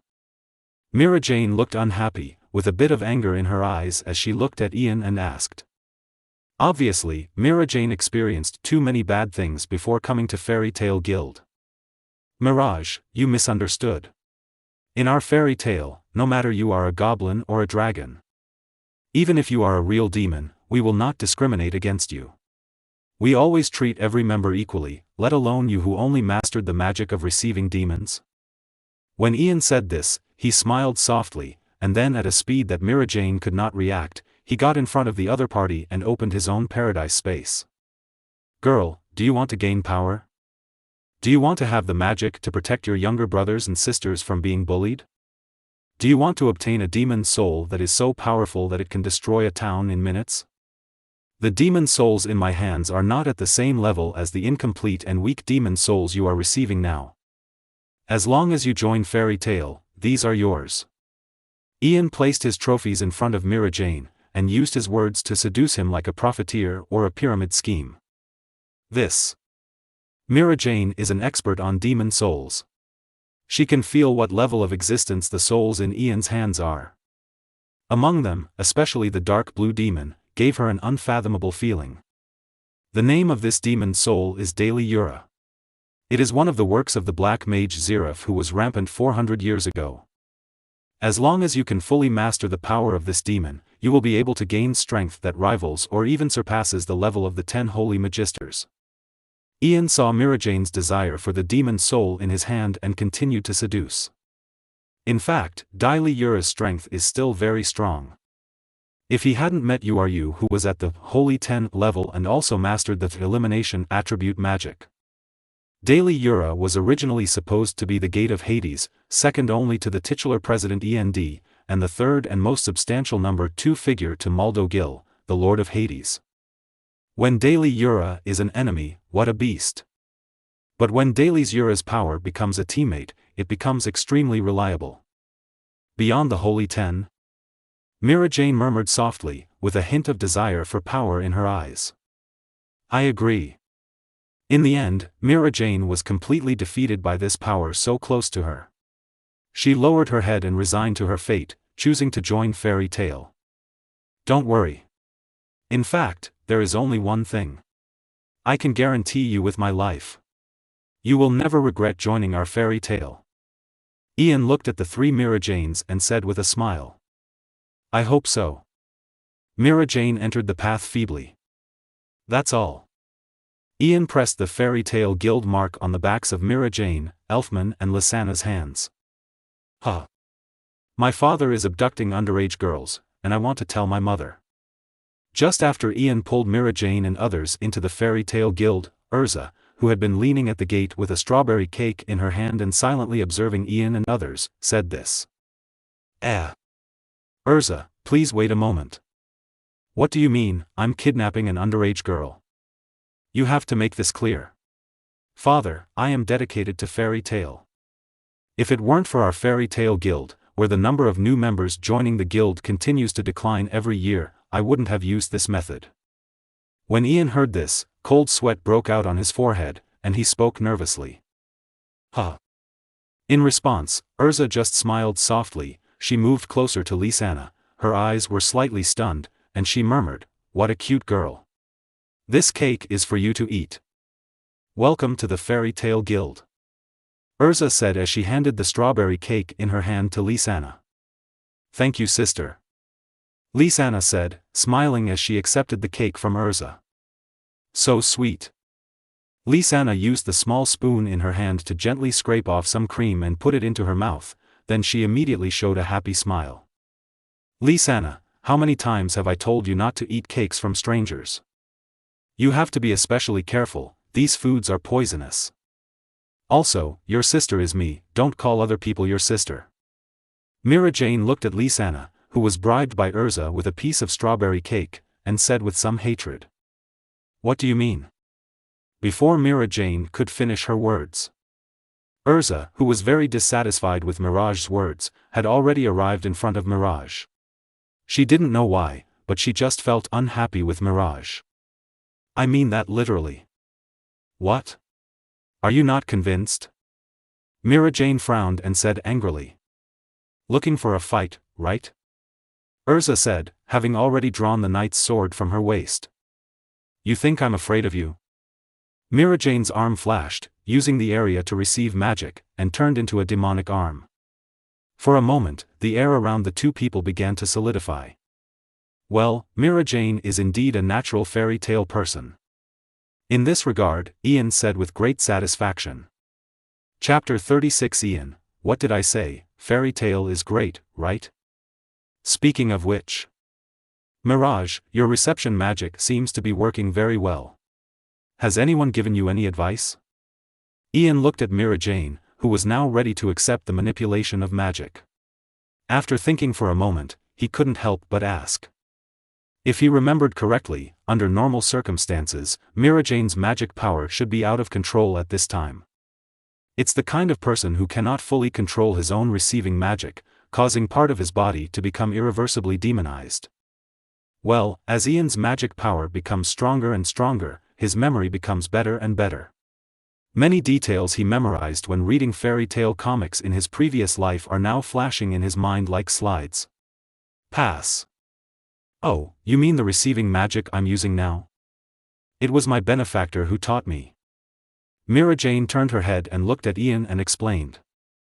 Who is your benefactor? Ian looked at Mira Jane curiously and continued to ask.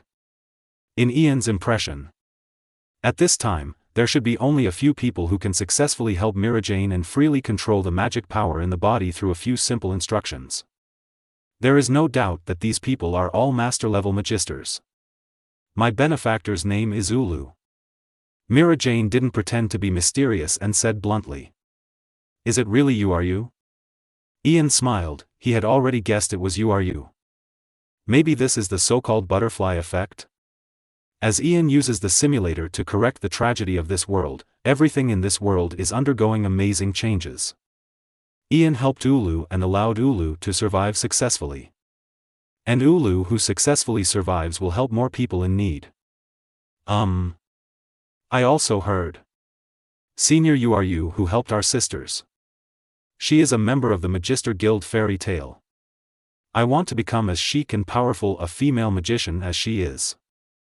That's when I made up my mind to join the same Magister Guild as you are you and become a member of the Fairy Tale Guild. Besides, I came here because I heard that Fairy Tale Guild is very welcoming. After all, I want to give my younger brother and younger sister a good growing environment. However, after I actually came to Fairy Tale, I was completely shocked by this guild. I can't say I'm disappointed. I can only say it's hard to comment. Mira Jane recalled what she saw after kicking open the door of Fairy Tale Guild, and her beautiful eyebrows furrowed tightly. Having said this, Mira Jane thought for a while, then she looked at Ian and couldn't help but ask, Ian, now that I have the fairy tale seal stamped on my body, I will definitely not be able to escape if I run away. Yes. So, can you answer my question directly now? So that I can be mentally prepared. Just ask. Ian nodded gently, as if he knew everything. Then let me ask. Speaking of which, is our fairy tale guild really a serious magister guild? What I mean is that our guild should not be one of those low-life characters who obviously use the banner of the Light Magister Guild, but actually do some disgusting things and collude with the Dark Magister Guild. Mira Jane looked at Ian and asked for confirmation. Of course not. Our fairy tale guild. It has nothing to do with those evil Dark Magister guilds. We are incompatible with the evil forces and are incompatible with each other. Ian frowned and protested loudly. Well, their fairy tale guild really has nothing to do with those Dark Magister guilds. At most. Zirif, the legendary black mage who does all evil, is the magic teacher of the 4 founders of their fairy tale guild, and is also the lover of Mavis, the first president of their guild. The second-generation guild leader, Priscito, left the fairy tale guild and established the Devil's Heart, known as the strongest dark magician guild in the Ishgar continent. Guild member Natsu's younger brother, Pluto Maldo Gil, led a group of demons from the Book of Zirif to establish the Gate of Hades, the most mysterious dark magician guild in the Ishgar continent. At the same time, the Gate of Hades is also known as Zirif Bookshelf. It is a mysterious organization that operates around the continent with the purpose of awakening the final and strongest demon, Balrog End. In addition, their Magister Guild, Fairy Tale, was jointly regarded by members of the Magic Council as the second most harmful threat to the continent of Ishgar, second only to the Devil's Heart and the Gate of Hades. Huge trouble for the Magister Guild. That's all. To sum up, how dark can their fairy tale be? It's simply terrifying. Is that really the case? Mira Jane's eyes were still a bit suspicious. Really, really. Ian assured Tyanfazan. I believe it. Finally, Mira Jane sighed. Now she had the mark of fairy tale on her body. She had to believe it or not, she couldn't help it anymore. She is no longer clean. Ahem. Anyway, let's come to the guild first. After Ian finished answering Mira Jane's questions, he walked into the Gate of Fairy Tale Guild with Mira Jane, Elfman and Lisanna. Hole. Don't steal Lousy's things. Drink, drink. Everyone in the guild was still in a mess, like a devil's cave. Young guys. A newcomer is here. Ian looked at the chaotic guild in front of him and shouted loudly. What? A new person is here? When the people in the guild who were reveling in the carnival heard what Ian said, they were stunned for a moment, and then in a slightly unbelievable way, they all locked their eyes on the newcomers Mira Jane and others. It seems that for the fairy tale people, it is unusual for a new member of the fairy tale guild to come. Just like that, dozens of eyes were focused on the 3 of Mira Jane. The excessive gazes made Mira Jane and others feel slightly uncomfortable, which reminded them of the time when they were still in the village, when they were regarded as monsters and looked at strangely. Oh! Finally a newcomer. However, the next second. Within the Fairy Tale Guild, a burst of strong cheers suddenly erupted. Everyone present was celebrating the arrival of Mira Jane and others. What's your name? What magic did you use? How old are you this year? The fairy tale people, as if they had discovered something rare, gathered around Mira Jane and the others, and kept asking Mira Jane. Forehead. I am 13 years old. The magic used is receiving magic. The species received is the demon soul. If you are afraid, stay away from me. This was the first time for Mira Jane to be surrounded by so many people with such enthusiasm, and she was still a little uncomfortable. At the same time, Mira Jane directly told the type of magic she used, trying to scare everyone present away. She wondered if these people would be scared away when they heard that the species she received was an evil demon soul. Just like those villagers who were kind to her 1 second, but were frightened away the next second, and even said bad things about their sisters behind their backs. What? What you received was actually a demon soul. As Mira Jane finished speaking, everyone present was stunned. Huh, are you scared? If you are afraid, stay away from me. Mira Jane still spoke tough, but there was a bit of disappointment in her eyes. Sure enough, even if you come to the Magister Guild, she is still an alien who is feared and hated by others. Isn't this so cool?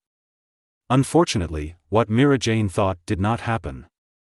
When the people of Fairy Tale heard that the species taken over by Mira Jane was actually a demon, they all showed excitement and shouted excitedly. What? Mira Jane thought she heard wrongly, so she explained, "Hey! Didn't you hear clearly? The species I accepted is an evil demon. Hey! You guy! Don't think that the species you receive magic and the species you receive are demons, and you are just here to be complacent. To tell you the truth, the magic I use is the legendary dragon-slaying magic used to fight dragons in ancient times. Teach me the existence of magic, and it is a real dragon. I am the most special one. Dragon-slaying magic is the most powerful magic." Natsu mistakenly thought that Mira Jane was showing off, so he stood on the table and preached loudly. "Nonsense, the ice modeling magic that you taught me is the most powerful magic." To this, Gray retorted loudly. "The strongest name can only be that of you. Hee hee. My giant magic is the most powerful." At this time, Makarov sneered, looked at Gray and Natsu, and spoke loudly. "Hey! Lao Ma, please stop causing trouble." Ian looked at Makarov, who was still competing with children at his age, and said helplessly, "We are all adults, how can we still act childish?"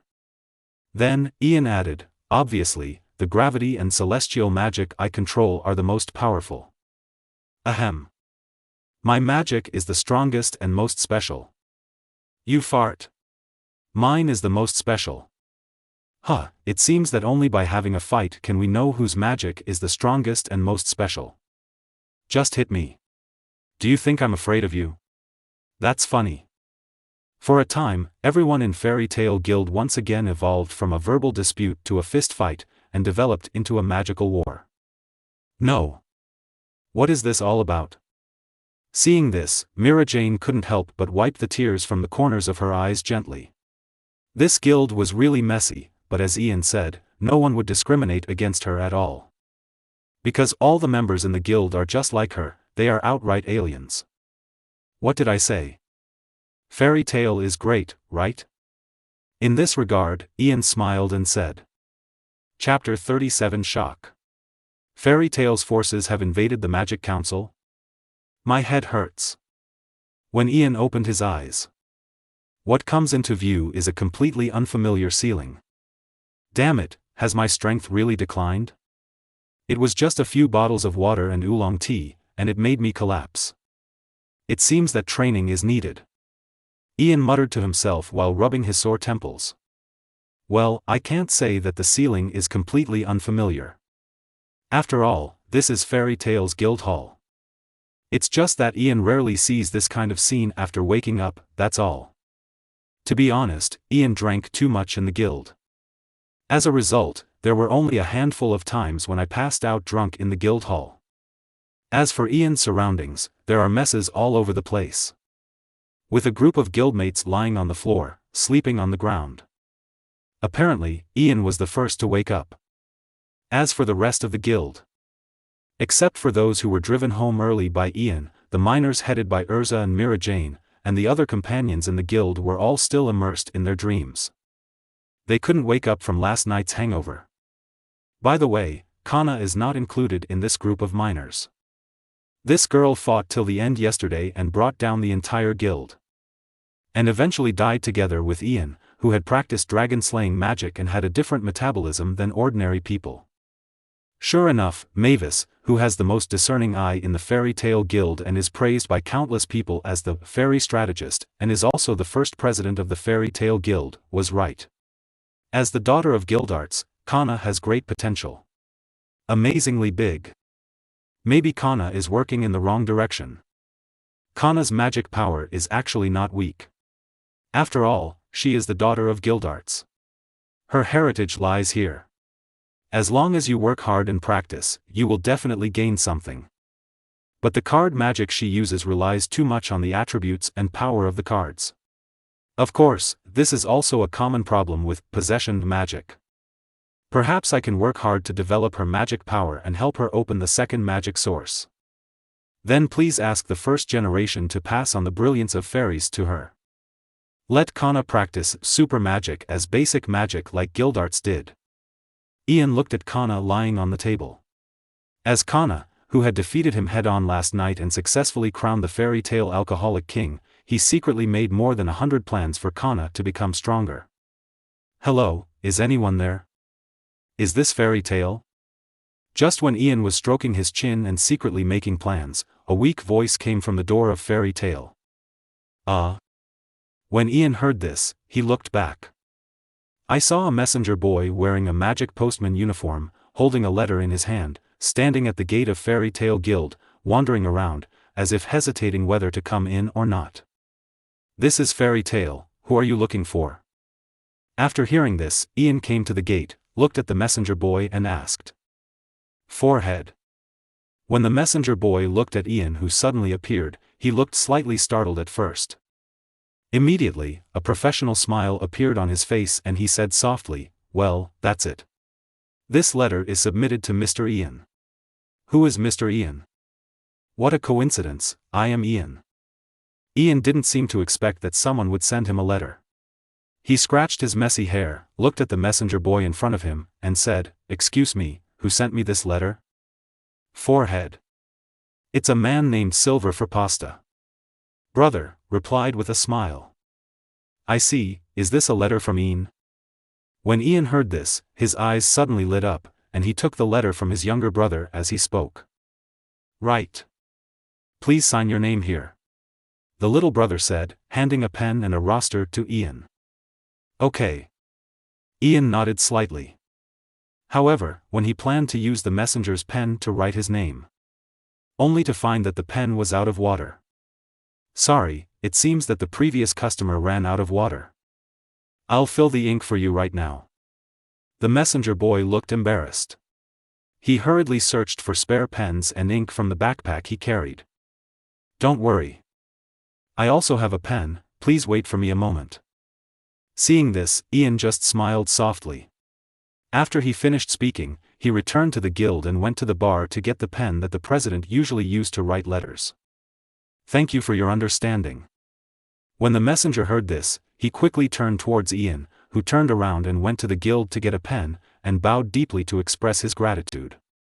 Then, the messenger raised his head and looked through the gap in the door of Fairy Tale Guild that Ian could not completely close, looking towards the inside of the guild. However, the messenger saw a scene he would never forget. He saw countless naked men wearing only underwear, lying densely on the ground. It was so eye-catching that he swore he didn't want to see it a second time. This is simply the legendary hell of naked men, and you will definitely have nightmares in the middle of the night. On the other side. Let me see, I remember it was here. Aha! Finally found it, Makarov's pen. Ian was at the bar of the guild, rummaging around. Ian tossed and turned. Not long after, he finally found Makarov's treasured pen. Immediately, Ian turned around with a smile and walked towards the gate of the guild. I found the pen. However, when Ian came to the gate of Fairy Tale Guild, the messenger boy has disappeared. Strange? Where have they gone? Ian looked at the missing messenger boy and said in confusion. Other side. The messenger boy who quickly escaped from the Fairy Tale Guild was at the public phone booth in Magnolia, nervously saying something. Hey! Is it the Magic Council? I want to report it, I'm not kidding, there are light demons the Mentor Guild will open in part in broad daylight. It is simply harmful to the harmony of heaven and morals, and must be severely punished. What? You asked me the name of the Light Magister Guild? Of course it's Fairy Tale. The moment the messenger boy revealed the name of the Fairy Tale Guild, the communication at the phone booth was immediately interrupted. Hello? Why did you interrupt the communication? Damn it! Are those guys people already undercover in the Magic Council? At this moment, the messenger boy felt that the sky of Fiori Kingdom and even the magic world of Ishgar continent had collapsed. Mest Glade, ah. There is no such thing. How could those magisters from the Fairy Tale Guild be undercover and enter the Magic Council? Impossible. Absolutely impossible. After that, in addition to the fine imposed by the Magic Council to punish the Holy Ten Makarov for ignoring the ban, the Magic Council also issued a fine of 500,000 J to Fairy Tale. The content of the fine was for immorality. As for whether Fairy Tale is immoral, the members of the Magic Council are too lazy to check, because they know that this is indeed something that Fairy Tale people can do. As for the Fairy Tale people, they looked at the fine in front of them and didn't explain anything. They were silent. Of course, these are all things for later. Because there is no time to grieve over the punishment of the Magic Council. Next up is the Fairy Tale Guild's annual 24-hour endurance race. Chapter 38 ERZA, Danger. Come home quickly, mother, someone is stealing the house. Ever since. 2 days later. The day of the Fairy Tale Guild 24 hours endurance race. Ian, ERZA, Gray, Natsu, Kana, Mira Jane, Elfman and Lisanna walked out of the villa almost at the same time after having breakfast. So. Unknowingly, there are more and more people trying to take advantage of you. Ian looked at the 3 Mira Jane sisters and said with a headache. Hey, Ian, you are an adult after all, so don't be so fussy. Anyway, it doesn't make any difference if you have one more mouth or one less mouth. Besides, you can't bear to look at your guild companions. Are you wandering on the streets because you don't have money to pay the rent? Mira Jane said, lightly shrugging her shoulders, as if she was trying to take advantage of others. In just 2 days, Mira Jane had been completely assimilated by the Fairy Tale people. That's why Ian said. As a little girl, Mira Jane was a natural fairy tale person. Ha! Mirage, what are you talking about? What does it mean to have one more mouth or one less mouth? It doesn't matter. Do you know how hard it is for me to get up early every day and prepare food for you? When Ian heard this, he pointed at little sister Mira Jane's nose and said angrily. He, Ian, must teach Mira Jane today that as a fairy tale person, he must understand and learn to respect the fruits of other people's labor. No. I wonder if you're not the one who gets up early every morning to prepare food for everyone, right? Since I moved into the villa, I have always been responsible for everyone's cooking, laundry, room hygiene, and other housework, right? Before Mira Jane could say anything, Gray ruthlessly broke down the situation. In other words, although the house is yours, but the person who takes care of everyone every day is not you, Ian, but me, right? Gray looked at Ian and preached mercilessly. Ahem. Gray, you have to remember who saved you back then. Who saved your parents and the villagers in the village. In response, Ian coughed twice tactically. Then he used the moral kidnapping method taught by Chairman Makarov. Brother Ian. You are really starting to look more and more like the president. I've even learned this shamelessness. In this regard, Gray said helplessly. Well, Gray has a stable personality, is calm in situations, can do housework, and can cook. A perfect child. Of course, it would have been even more perfect if Gray hadn't been naked and looked like a pervert when he came out of the villa with everyone just now. Ahem. Anyway, I won't talk about what happened before. I have only one request for you right now.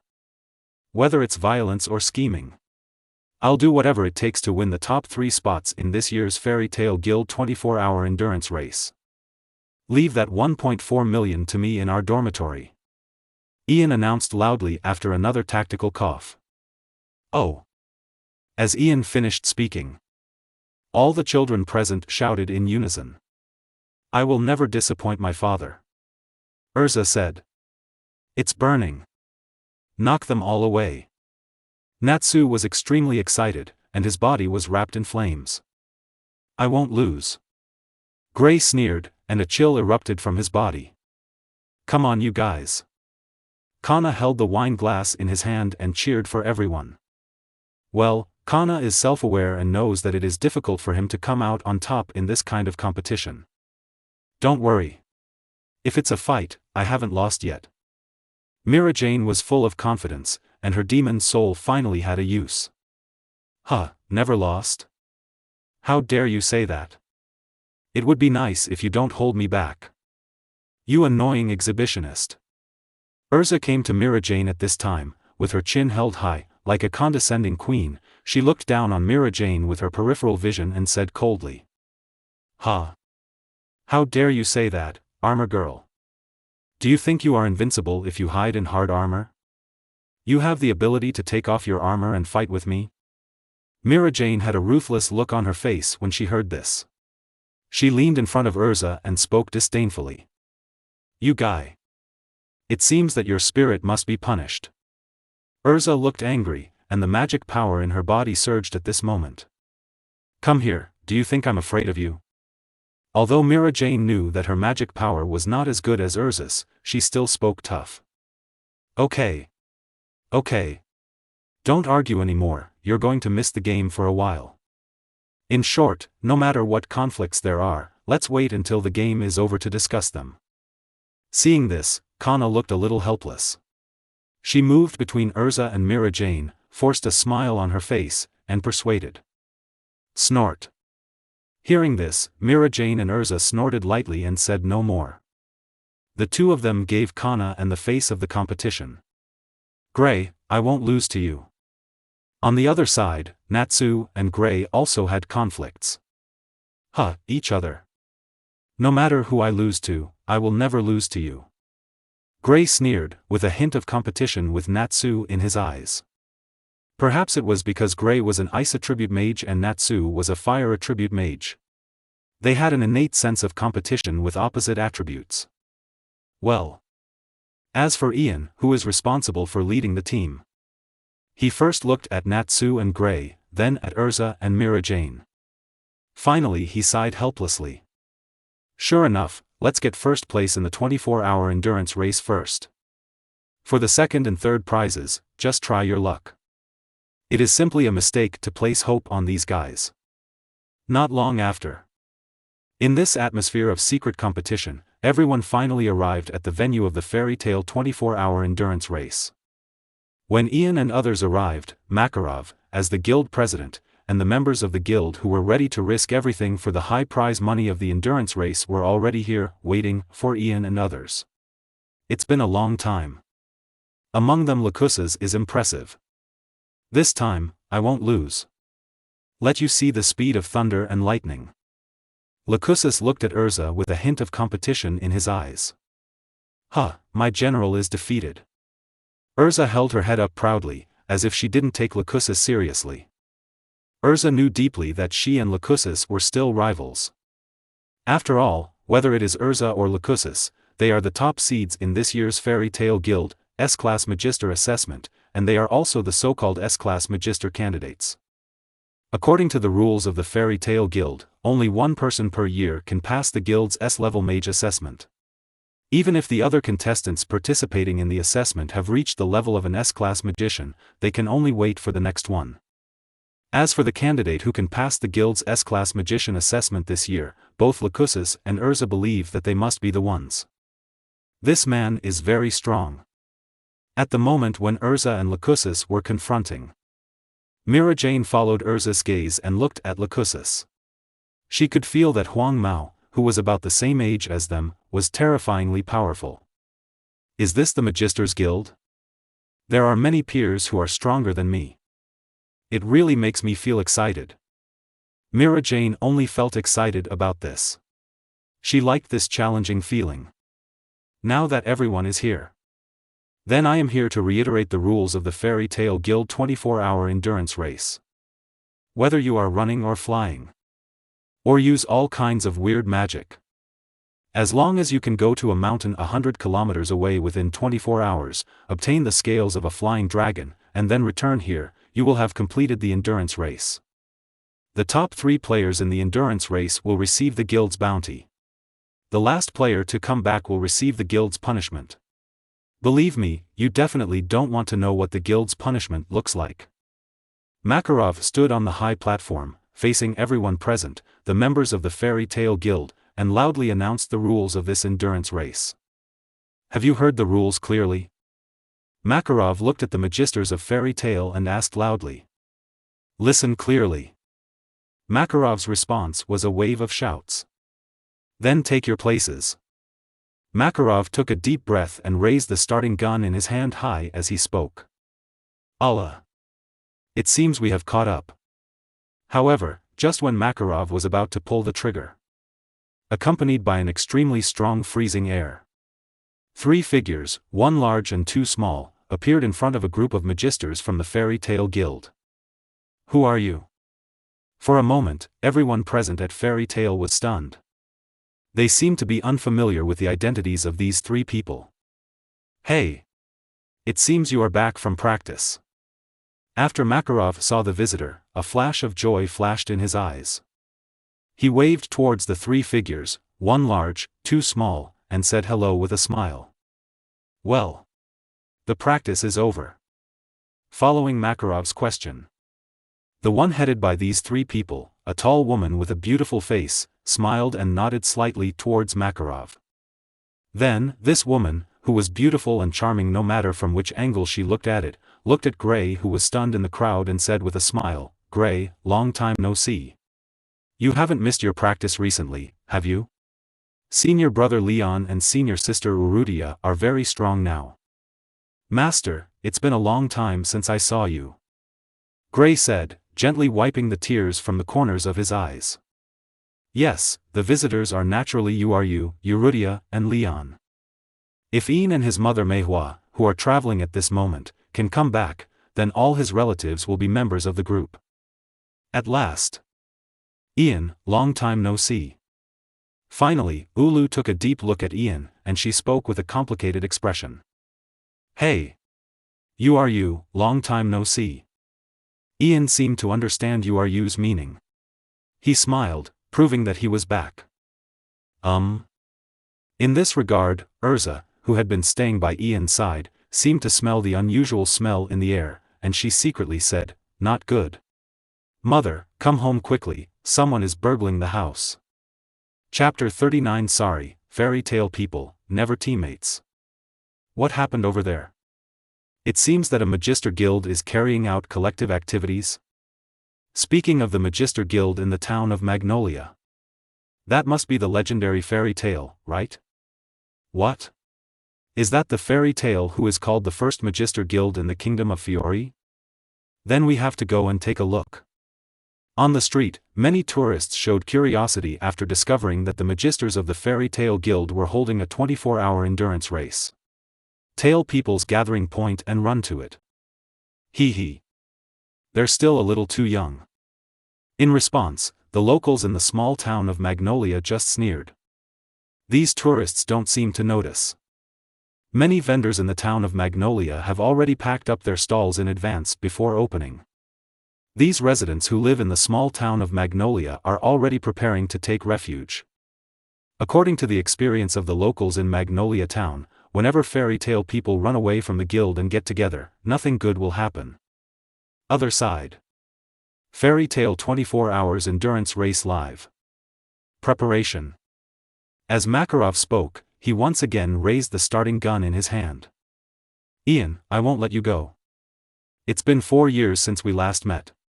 It can be said that my strength is no longer what it used to be. Ulu said. She moved her wrists and ankles slightly, looked at Ian beside her, and made a provocative look. Now, even if I face daily Yura alone, I am also confident that I can defeat it using conventional magic without using absolute ice. Uru spoke confidently. Oh.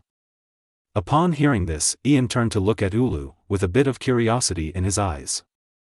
Mother, I have been practicing hard under the guidance of Senior Warrod Sequin these years.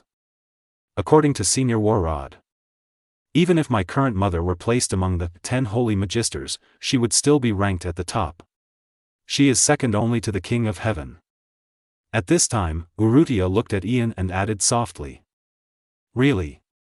Ian nodded slightly. He could feel the powerful energy hidden under Ulu's slender body. If we say 4 years ago, because of Urrutia's death. Therefore, Uru, who is completely disappointed with his magic way, is only slightly stronger than Jura, who was at the threshold of the Holy Ten at the beginning of the plot. So now this Uru, who has been practicing hard for 4 years under the guidance of the King of Heaven level Warrod, is no longer weaker than the one who ranked 5th among the Holy Ten during the period of the Great Demon fight. The dove pulled. In other words, Uru now is at the watershed between non-human and human beings. According to this progress, 6 years later, that is when the plot begins. Maybe, Uru might be able to reach the level of a King of Heaven and become a real, inhuman-level monster. Uru is indeed a genius in the magic way. Ian couldn't help but sigh. After all, Uru is the one who can make guildarts, who likes adventure and is used to walking alone, take the initiative to issue an invitation to form a team. His talent and strength are among the top in the mainland. As for Urrutia, Ian could only say that Lacusis, ERZA and Mira Jane now have new competitors. The uncertainty of this year's S-Class Magister assessment seems to have increased. Start. That is to say, while Ian was chatting with Uru and others, Makarov pressed the starting gun. Bang! With the sound of a gunshot, the fairy tale people present rushed out one after another. First, it's mine. The eyes of every fairy tale person participating in the competition are full of desire for the first place in the endurance race and the 1 million J prize money. Ice-shaped floor. It's a pity that before everyone can rush far. As Gray assumed the posture of ice modeling magic, a thick layer of ice floor appeared under everyone's feet. Ah! Damn, despicable guy. To actually use such a dirty trick. For a moment, the fairy tale people who rushed out in advance slipped and fell in all directions due to excessive exertion. Fool. At times like this, it doesn't matter what magic you use, as long as you can win. Gray looked at his fellow guild members who had been tricked by him and spoke loudly. While talking, Gray used his modeling magic to make himself a pair of skates specially used for skating, and whispered, "This way, we should be able to gain an absolute advantage in the early stage." Hey! Gray! Don't think that you are the only one who can use ice-shaping magic. However, just as Gray was about to leave, a biting cold air was quietly released behind him. Oops! Cold sweat broke out on Gray's forehead, and now he had no time to escape. Ice Shape Ice Snake. Accompanied by a blue magic circle, 2 creations made of ice instantly enveloped Gray, freezing him in place. Sorry, Gray. The person who spoke was naturally Gray's senior brother Leon. At this moment, he was wearing skates made by modeling magic, and his expression was as calm as an old artist's. He was very leisurely, slowly passing by Gray, who was frozen in place. "Gray, you're still far away," Leon said, stopping beside Gray, and gently patted Gray's naked shoulder, who was trapped in place by him.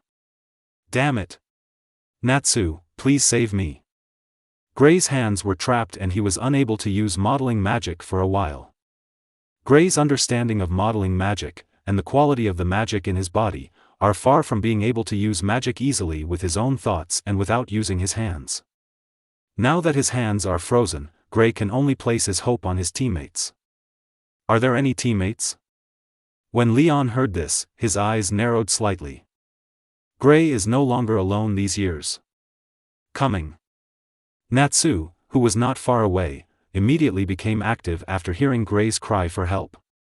A smile appeared on his lips, he took a deep breath of cold air in the direction of Gray and Leon, and stood in front of him as he spoke. A red magic circle with a dragon head printed on it was formed. "Give up.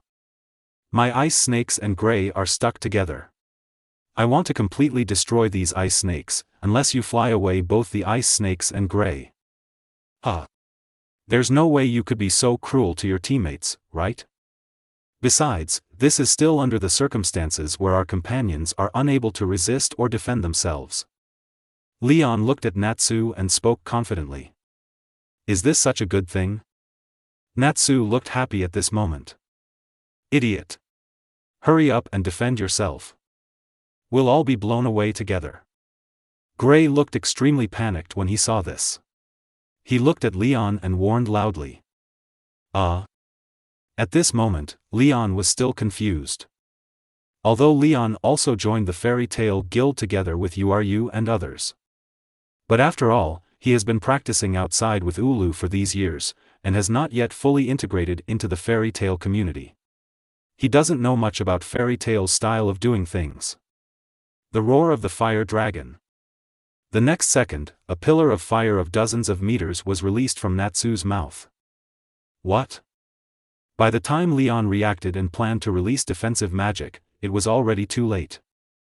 The huge pillar of fire knocked Gray and Leon, who were in a straight line, away. Kill 2 of your competitors. After doing all this, Natsu wiped the sweat on his forehead and spoke with satisfaction. Teammate? Or should I say companion? Sorry, fairy tale people have never had this concept, they only have competitors. Chapter 40 24-hour endurance race. A fairy tale fight with demons dancing around. Those 2 idiots. After Urudia saw her 2 junior brothers die together in the competition for the upper hand, she weakly stretched out her hand to cover her cheek. It was so embarrassing. It seems that she is the only one who can defend her mother's honor now. Urudia thought so, her eyes slightly raised, and she also assumed the magic pose, Ice Shape Rose Garden. Suddenly, the beautiful ice rose bloomed in this hot summer. The cheerful atmosphere made countless spectators and players participating in the game express their feelings of relief. Ah! It feels so comfortable. Boom! Unfortunately, Natsu, who was locked by this ice rose, was not so lucky. Natsu was directly knocked away by Urudia's ice rose. Next. As Urudia spoke, he planned to move forward. It's easy. It's a pity that Urudia can't wait until he leaves.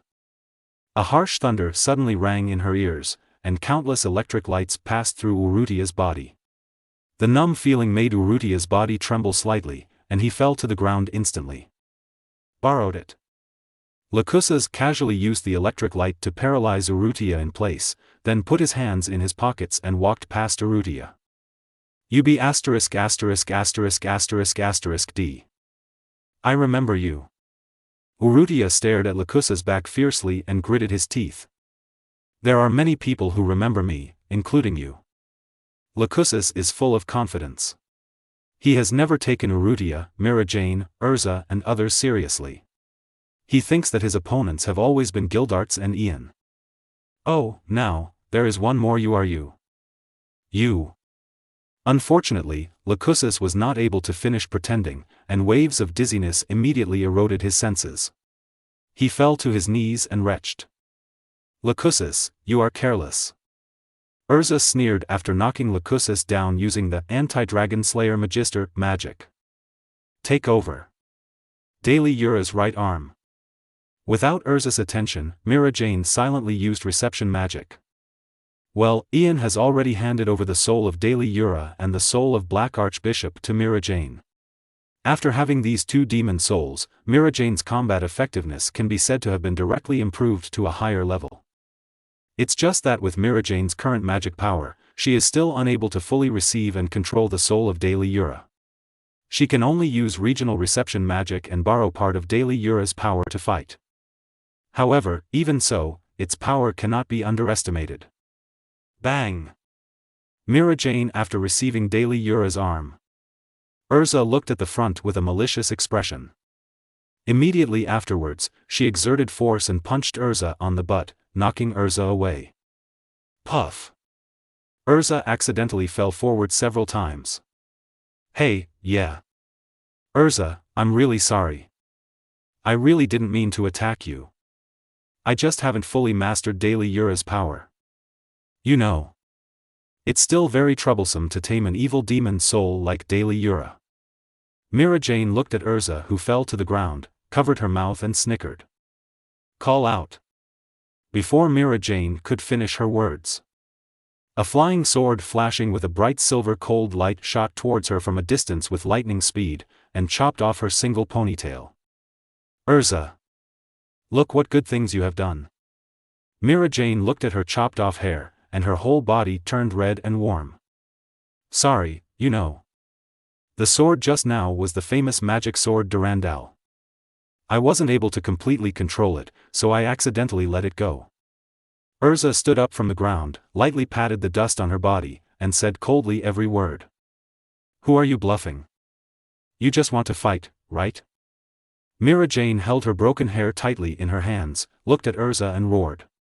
You also know that I'm talking nonsense? I haven't even avenged you for punching me away just now. ERZA heard this and retorted loudly. You guy. For a moment, Mira Jane and ERZA were confronting each other. Phew. What a great opportunity.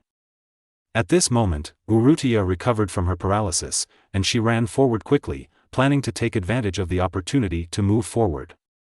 How can I let you go? Lacusis covered his mouth, resisting the dizziness, and once again released magic to Urrutia. Boom! Terrifying thunder pierced the entire sky. How can the same trick work on me? Urrutia said, releasing the ice shape and blocking Lacusa's attack. In return for you. But this is not over yet. The rose garden released by Urrutia spread forward, trapping Lacusis in place. That way, no one will bother me. Urrutia said and turned around. Boom! However, the moment Urrutia turned around, Lacusis, who was trapped in place by Ice Rose, suddenly burst out with a burst of powerful magic power, shattering all the ice on his body. Recovered. Lacusis said, wiping the saliva from the corner of his mouth.